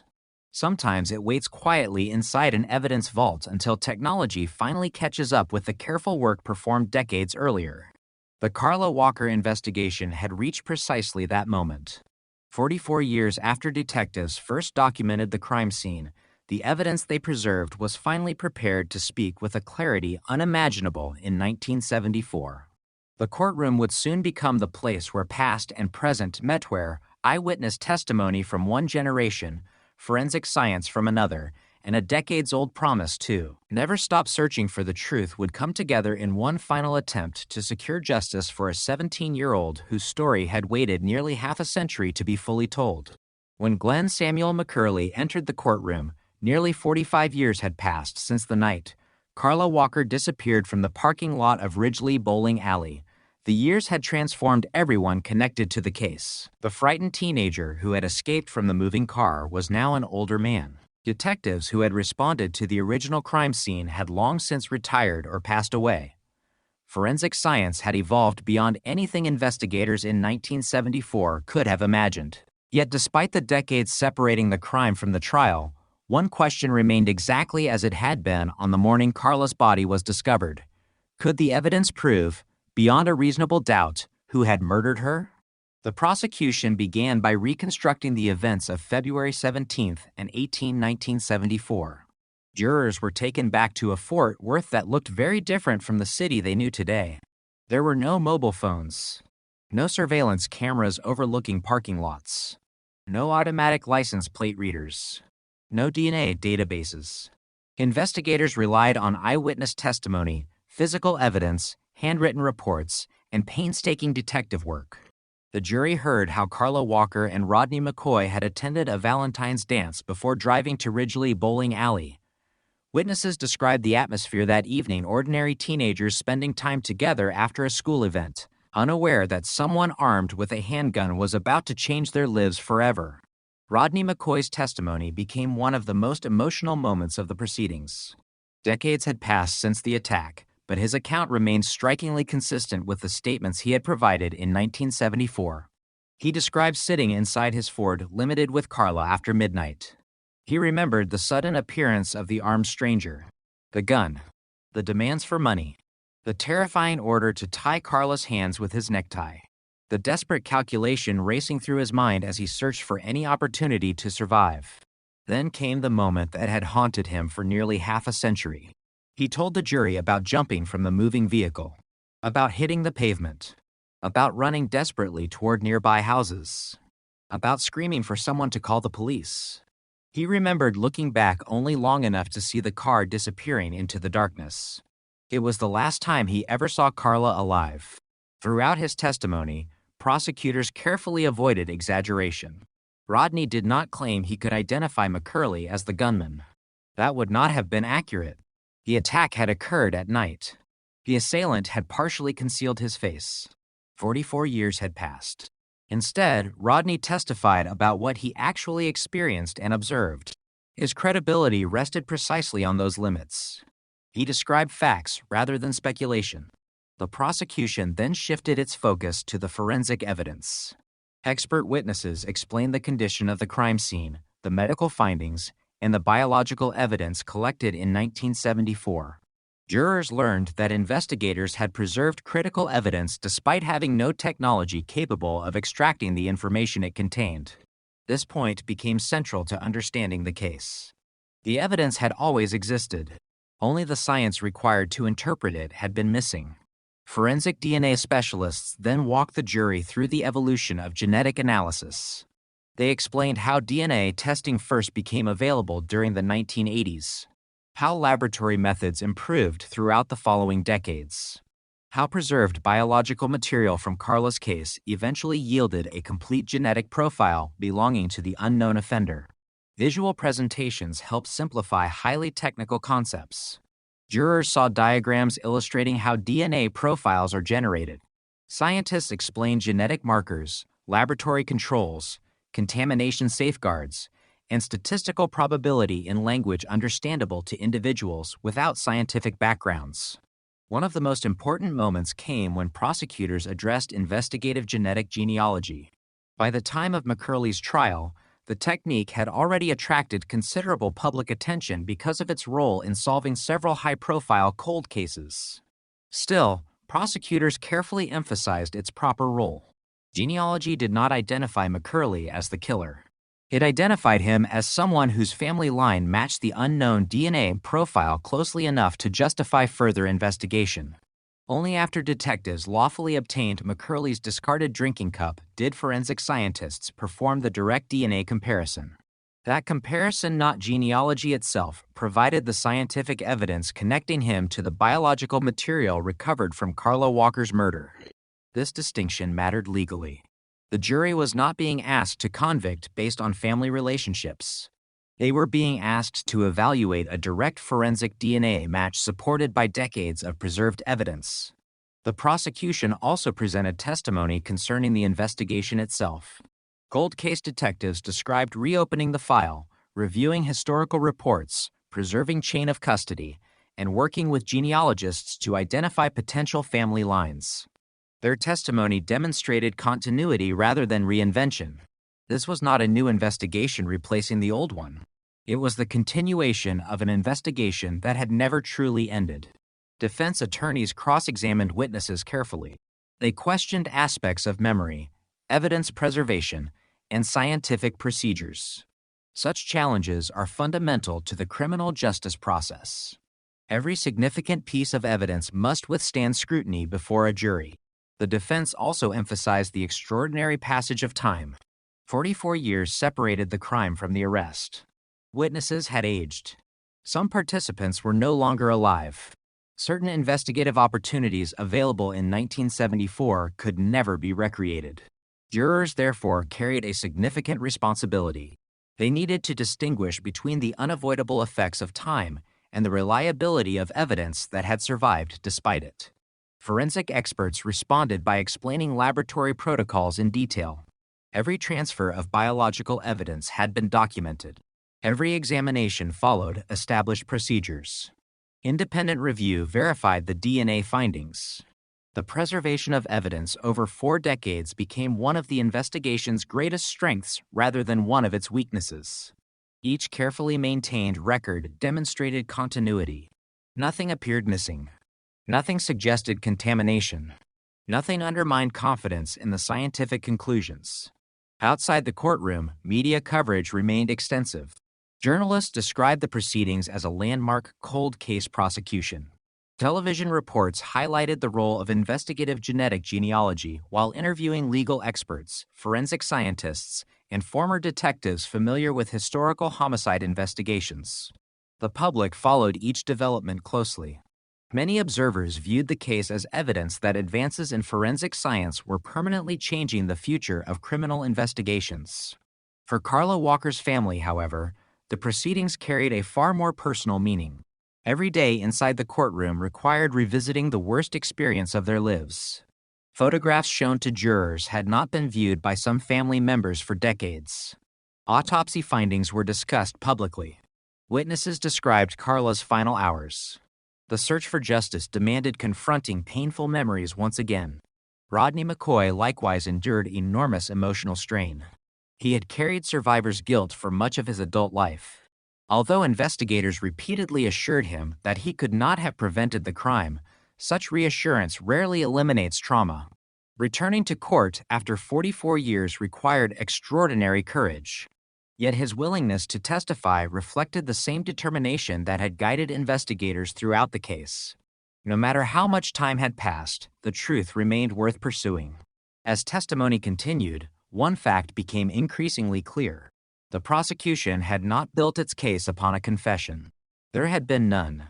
It had not relied upon a surprise eyewitness suddenly remembering new details after 4 decades. Instead, the case rested upon something far more enduring: evidence. Evidence collected carefully in 1974. Evidence preserved faithfully for decades. Evidence finally interpreted using scientific methods unavailable when the murder occurred. The jury now faced the responsibility of evaluating whether that evidence established guilt beyond a reasonable doubt. After 44 years, the investigation had reached its decisive moment. The questions that once filled police reports and newspaper headlines were no longer directed at detectives searching dark roads outside Fort Worth. They now rested in the hands of 12 jurors, who carried the weight of determining whether the silent DNA preserved for generations had finally spoken clearly enough to deliver justice for Carla Walker. As the prosecution continued presenting its case, the investigation itself became a central subject of testimony.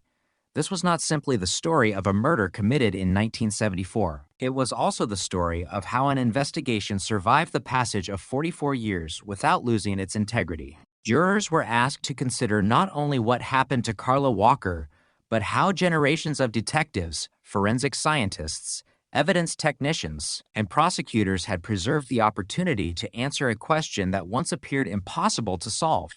Cold case investigators explained that reopening a decades-old homicide differs fundamentally from investigating a recent crime.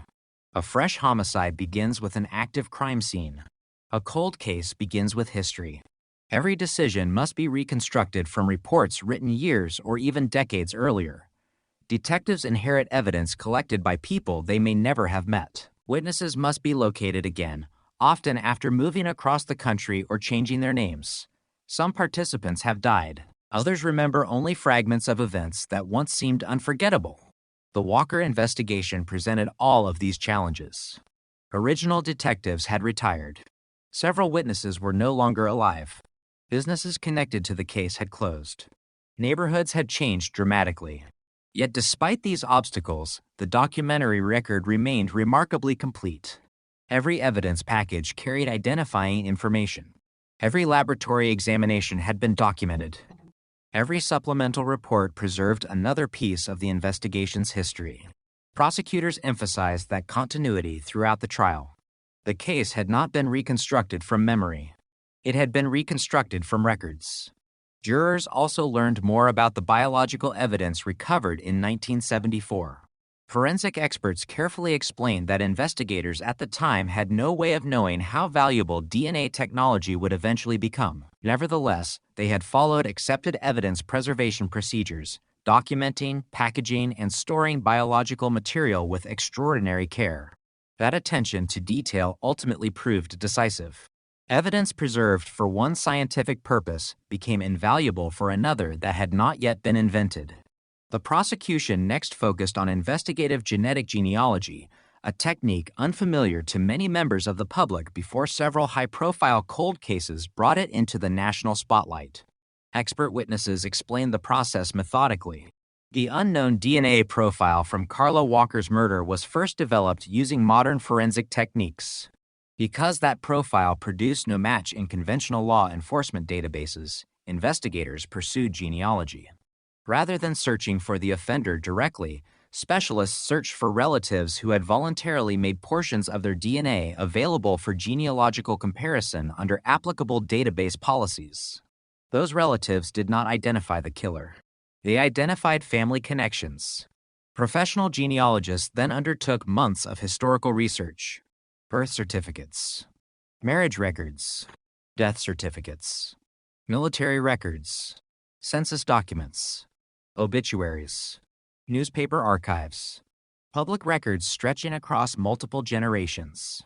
Slowly, one branch of an extended family emerged as increasingly significant. From there, investigators narrowed the possibilities using traditional detective work: age, location, opportunity, historical records. The genealogy pointed investigators toward Glenn Samuel McCurley. The DNA comparison confirmed whether that lead was correct. Prosecutors repeatedly reinforced this distinction. The jury was not being asked to rely on genealogy alone. The scientific conclusion rested upon the direct forensic comparison between McCurley's DNA and the biological evidence preserved from the crime. The genealogy simply explained how investigators found the suspect after 44 years. Defense attorneys questioned witnesses about the reliability of emerging investigative techniques. Cross-examination explored whether genealogy could produce false leads, whether contamination was possible, and whether decades of evidence storage introduced uncertainty. Forensic scientists answered carefully. Genealogy, they explained, is an investigative tool rather than proof. Any lead generated through genealogy must be independently verified. That verification occurred through standard forensic DNA comparison. Regarding contamination, laboratory experts described extensive safeguards: evidence packaging, controlled laboratory environments, quality assurance procedures, independent review, documentation of every examination. The preserved biological evidence consistently produced the same genetic profile. Nothing suggested that the material had been compromised. Another important topic involved chain of custody. Jurors heard detailed testimony explaining where evidence had been stored, who had handled it, and under what circumstances. Although such testimony may appear technical, it serves an essential legal purpose. Evidence must be shown to be authentic. Every transfer must be documented. Every examination must be recorded. The Walker investigation demonstrated unusually strong continuity across decades. That continuity strengthened confidence in the forensic conclusions. Outside the courtroom, the trial generated widespread discussion among legal scholars and forensic professionals. Cold case investigators across the United States followed proceedings closely. Many agencies possessed similar investigations containing preserved biological evidence but no identified offender. The Walker prosecution illustrated both the possibilities and the challenges of bringing historical homicide cases before modern juries. Media coverage remained extensive but generally focused on verified facts. Reporters described the role of DNA evidence, summarized courtroom testimony, and interviewed experts regarding the broader implications of investigative genetic genealogy. The public response reflected something larger than a single criminal case. Many people realized that advances in forensic science were reshaping long-held assumptions about unsolved crimes. For decades, offenders had often believed that escaping immediate identification meant permanent freedom. The Walker investigation suggested otherwise. Time no longer guaranteed anonymity. Every year brought more sophisticated scientific methods. Every improvement in forensic analysis created new opportunities to revisit historical evidence. For Carla Walker's family, however, the significance of the proceedings remained deeply personal. The courtroom discussions centered on laboratory methods and investigative procedures, but behind every exhibit stood the memory of a 17-year-old whose future ended in violence. Family members listened quietly as witnesses described events they had spent decades trying to understand. There was no celebration, only determination to see the legal process completed with fairness and accuracy. Rodney McCoy also remained present during much of the trial. His life had been permanently shaped by the events of February 1974. Over the years, he had participated in countless interviews with investigators, answered repeated questions from journalists, and endured the emotional burden of surviving an attack that claimed Carla's life. The prosecution never portrayed him as a hero or a suspect. Instead, they presented him for what he was, the sole surviving eyewitness to the abduction, whose testimony had remained consistent from the first hours of the investigation through the courtroom proceedings more than 4 decades later.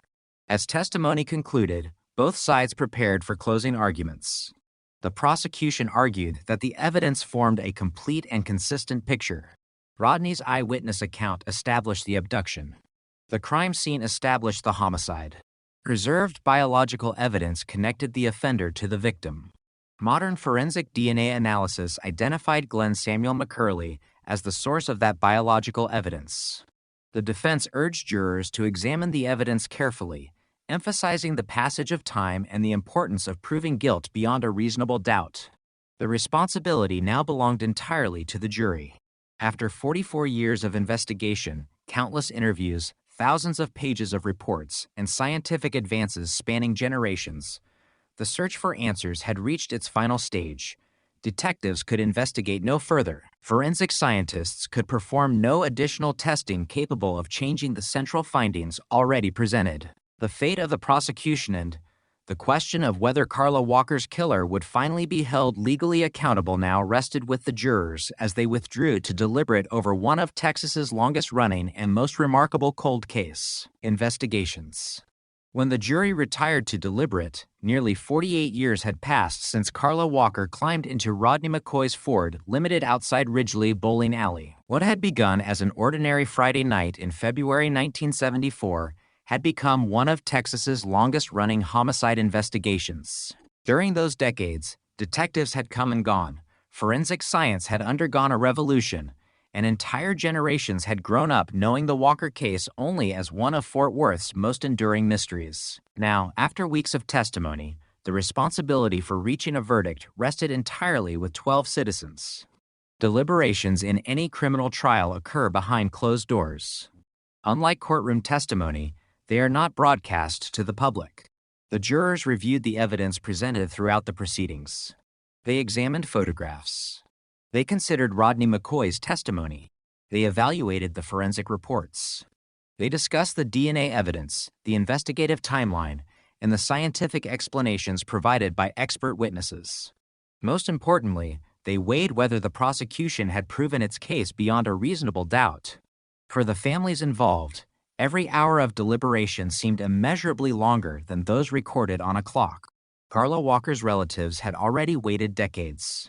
Another day of uncertainty was insignificant compared to 44 years without answers. Yet emotionally, those final hours carried enormous weight. No one inside the courtroom could predict the outcome.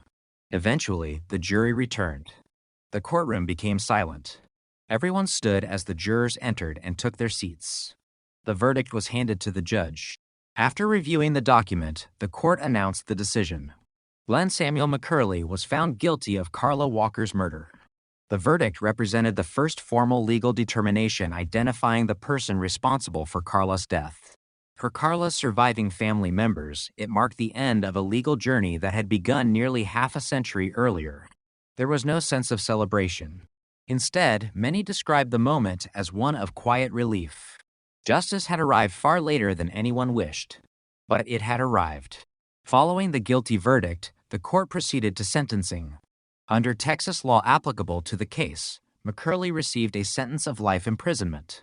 Because of the age of both the defendant and the case itself, the sentence carried symbolic as well as practical significance. The court had recognized the gravity of the crime. The passage of time had not diminished its seriousness. For prosecutors, the conviction demonstrated that carefully preserved evidence, when combined with modern forensic science, could satisfy the highest legal standards even after decades had passed. For investigators, it validated years of persistence. Many detectives who had worked portions of the case attended or followed the proceedings closely. Some had retired long before the arrest. Others had inherited the investigation from previous generations. Each had contributed to preserving the integrity of the evidence that ultimately secured the conviction. After the verdict, Fort Worth police officials spoke publicly about the investigation. They emphasized that solving the case had required collaboration across generations. The detectives who processed the original crime scene in 1974, the evidence technicians who maintained secure storage, the laboratory scientists who developed the DNA profile, the genealogists who traced distant family relationships, the surveillance officers who recovered McCurley's discarded DNA sample, the prosecutors who presented the evidence in court. No single individual solved the Walker case alone. It represented decades of collective effort. Carla Walker's family also released statements expressing gratitude. Their comments focused not on vengeance but on perseverance. For years, they had continued believing someone would eventually identify the person responsible. Although no verdict could restore Carla's life, the judicial process had finally established accountability. And Rodney McCoy spoke publicly as well. His words reflected both relief and sadness. For decades, he had lived with memories of the attack, often wondering whether the investigation would ever reach a conclusion. Now, after nearly half a century, the legal system had delivered an answer. Yet he also acknowledged the reality that no court decision could erase what happened that February night. The conviction did not change history. It clarified it. News organizations across the United States covered the verdict extensively. Many reports highlighted the role of investigative genetic genealogy, describing it as one of the most significant developments in modern criminal investigation. Others focused on the remarkable preservation of evidence over 44 years. Legal commentators noted that the Walker case illustrated how historical investigations could remain viable when evidence was carefully maintained and scientific advances continued. The case also prompted renewed discussion regarding the future of cold case investigations. Police departments nationwide began reviewing older homicide files once again. Investigators asked familiar questions. Was biological evidence preserved? Could modern laboratory methods recover additional DNA? Might investigative genetic genealogy identify suspects previously beyond the reach of conventional investigation? The Walker conviction reinforced confidence that such efforts were worthwhile. At the same time, forensic experts emphasized an important limitation. Not every cold case can be solved. Some investigations lack preserved biological evidence. Others contain degraded samples unsuitable for modern testing. Many depend entirely upon witness testimony that has faded beyond reliable use. Scientific progress creates opportunities. It does not guarantee success. The Walker investigation succeeded because several critical factors aligned. Original investigators collected biological evidence carefully. Evidence storage procedures protected that material for decades. Modern DNA technology recovered a usable genetic profile. Genealogical research identified a viable suspect. Direct forensic comparison confirmed the identification. Each stage depended upon the one before it. Without any single component, the outcome might have been different. Within the forensic community, the case soon became a teaching example. Police academies discussed the importance of evidence preservation. Forensic science programs analyzed the laboratory procedures. Law schools examined the legal issues surrounding investigative genetic genealogy. The Walker investigation became more than a solved homicide. It became a lesson in patience, a lesson in scientific progress, a lesson in the enduring value of meticulous police work. As public attention gradually shifted elsewhere, the case left a lasting legacy inside the criminal justice system. Detectives investigating modern homicides increasingly viewed evidence preservation through a different lens. The question was no longer simply what current technology could accomplish. It was what future technology might reveal decades later. The investigators who preserved evidence in 1974 had unknowingly protected opportunities that would not exist until the 21st century. Their work demonstrated extraordinary professional foresight. For Carla Walker, however, the legacy remained deeply personal. She would always be remembered as a 17-year-old whose life ended before adulthood truly began. The scientific achievements surrounding the investigation never overshadowed that fundamental truth. Every laboratory breakthrough, every courtroom victory, every headline announcing the conviction, ultimately pointed back to a single young woman whose murder had profoundly affected her family and community. The legal proceedings had now concluded, but the broader significance of the case was only beginning to emerge.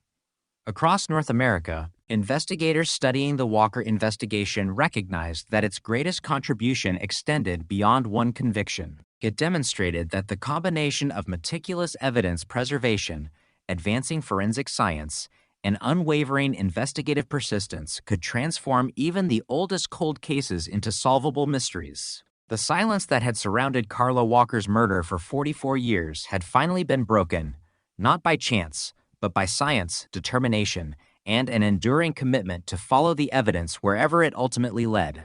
The conviction of Glenn Samuel McCurley brought legal closure to one of Texas's most enduring homicide investigations, but the significance of the Carla Walker case reached far beyond a single courtroom. By the time the verdict was delivered, the investigation had become an important milestone in the evolution of modern forensic science. Police agencies, forensic laboratories, legal scholars, and criminal investigators across the United States examined the case not simply because it had been solved after 44 years, but because it demonstrated how the careful preservation of evidence could bridge generations of scientific progress.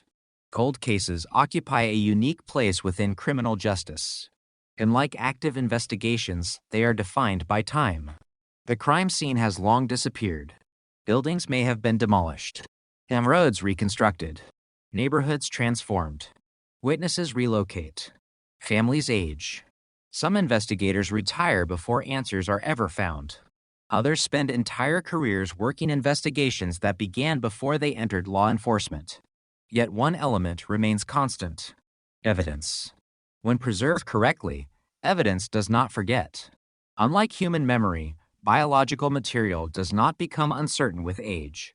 A DNA profile collected decades earlier can retain the same scientific value it possessed on the day it was deposited, provided it has been protected from contamination and deterioration. That reality fundamentally changed the philosophy of homicide investigations. Before the widespread adoption of DNA technology, many agencies understandably focused on solving cases through witness testimony, confessions, fingerprints, and physical observation. These methods remain indispensable. But the Walker investigation illustrated something equally important. Evidence collected today may answer questions that current technology cannot. Investigators in 1974 had no way of predicting investigative genetic genealogy. They could not foresee rapid DNA sequencing. They had never heard of modern probabilistic software or high-sensitivity forensic analysis. Nevertheless, by preserving biological evidence carefully, they unknowingly ensured that future scientists would possess the opportunity to succeed where earlier generations could not. Within forensic laboratories, the Walker case became an example of long-term scientific value. Evidence technicians increasingly emphasized preservation over consumption. Where earlier testing methods sometimes required using nearly all available biological material, modern laboratory protocols strive, whenever possible, to conserve portions for future analysis. This philosophy reflects an important lesson. Science continues evolving. What seems impossible today may become routine tomorrow. Investigative genetic genealogy represents one of the clearest examples of that evolution.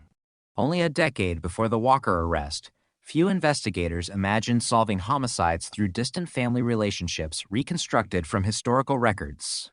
The concept seemed almost implausible. Yet by combining genetics with traditional genealogical research, investigators developed an entirely new pathway toward identifying unknown offenders.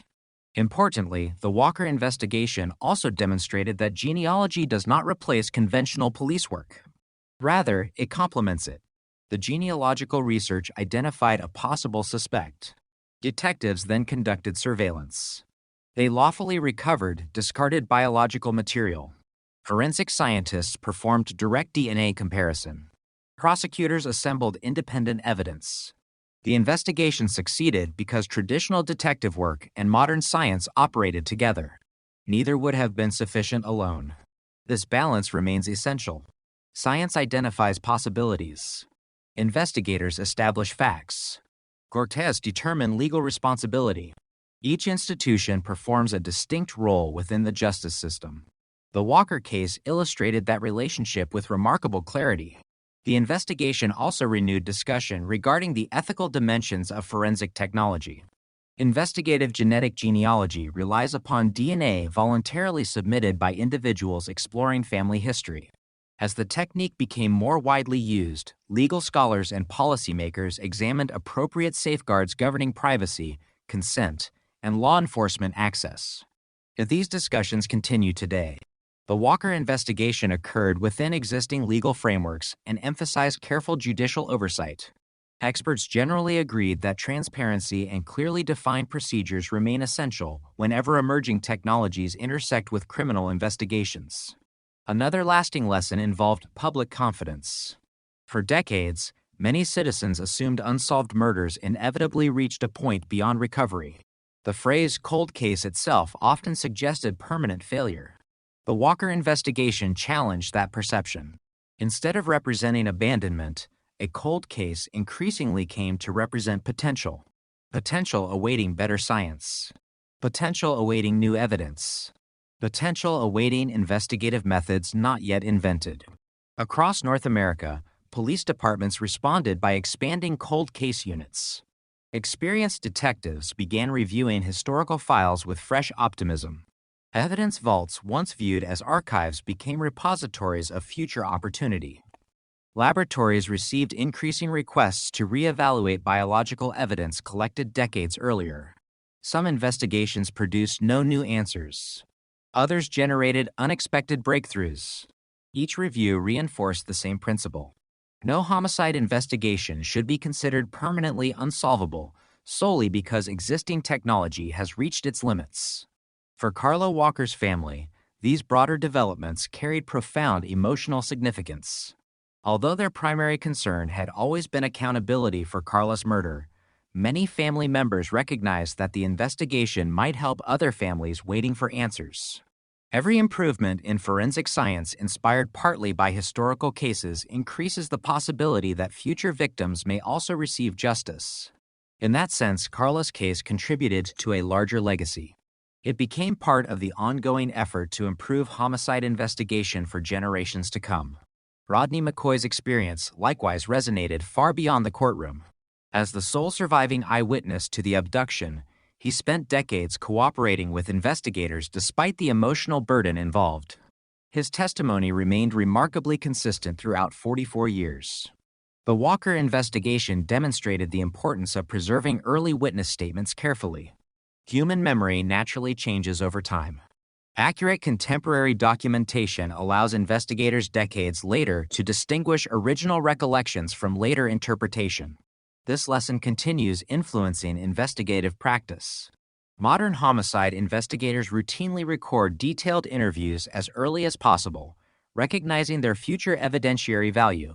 Education became another important outcome. Police academies, forensic science programs, and law schools incorporated the Walker investigation into training curricula.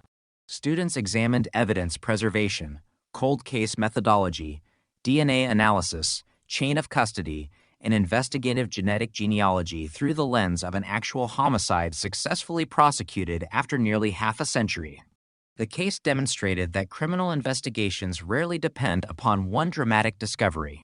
Instead, success usually emerges from hundreds of careful decisions accumulated across many years. One detective preserving evidence. One laboratory technician documenting procedures. One evidence custodian maintaining secure storage. One genealogist tracing distant relatives. One surveillance officer recovering discarded DNA. Together, those individual actions produced justice. The Walker investigation also reminded experienced investigators of an enduring truth. Violent offenders often believe time protects them. As years pass without arrest, confidence grows. And memories fade. Witnesses disappear. Communities change. Many offenders eventually conclude they have escaped permanently. In modern forensic science increasingly challenges that assumption. DNA does not recognize calendars. Evidence does not retire. Scientific progress continues regardless of how much time has passed since a crime occurred. For investigators, that realization serves as both encouragement and responsibility. Encouragement because old cases remain solvable. Responsibility because preserved evidence may one day become the key to identifying someone who currently appears beyond reach. By the conclusion of the Walker investigation, one message had become unmistakably clear. Justice may move slowly, sometimes extraordinarily slowly.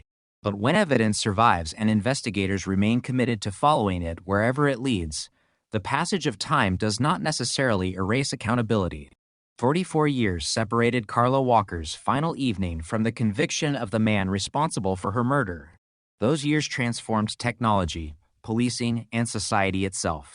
They did not transform the evidence. The evidence waited, patiently, silently, until science finally learned how to hear what it had been saying all along. And in doing so, it forever changed the way investigators around the world would think about cold cases, proving that history itself can preserve the truth, if someone is willing to keep searching long enough to uncover it. When historians look back on the murder of Carla Walker, they often focus on the extraordinary 44-year journey from crime to conviction. Yet the true significance of the investigation cannot be measured solely by the length of time it remained unsolved. Its greatest impact lies in how it transformed the way investigators think about evidence, persistence, and the evolving relationship between science and justice. The Walker case became proof that a homicide investigation does not truly end when detectives exhaust every available lead. Sometimes it simply pauses, waiting for the future to provide tools the present does not yet possess. Long before DNA transformed criminal investigations, homicide detectives understood one simple principle. Every crime scene tells a story. The challenge has always been learning how to read it. In 1974, investigators processed Carla Walker's murder scene using the best forensic methods available. They photographed evidence meticulously. They collected biological material. They preserved fibers, fingerprints, and trace evidence. They interviewed witnesses repeatedly. They documented every observation with remarkable detail. None of those investigators knew they were preparing evidence for scientists who would not begin examining it for another generation. Their work reflected professional discipline rather than technological certainty. That distinction matters. Cold case investigations are often portrayed as miraculous breakthroughs occurring after decades of silence. Reality is very different. Modern forensic science succeeds because earlier investigators preserved opportunities. Without proper documentation, no future review. Without preserved evidence, no future DNA testing. Without secure chain of custody, no reliable prosecution. The Walker investigation illustrates this principle with unusual clarity. Every generation inherited the work of the one before it. The detectives of 2018 could not have solved the case without the detectives of 1974. Likewise, the prosecutors presenting evidence decades later depended upon laboratory technicians, evidence custodians, and investigators whose names rarely appeared in newspaper headlines.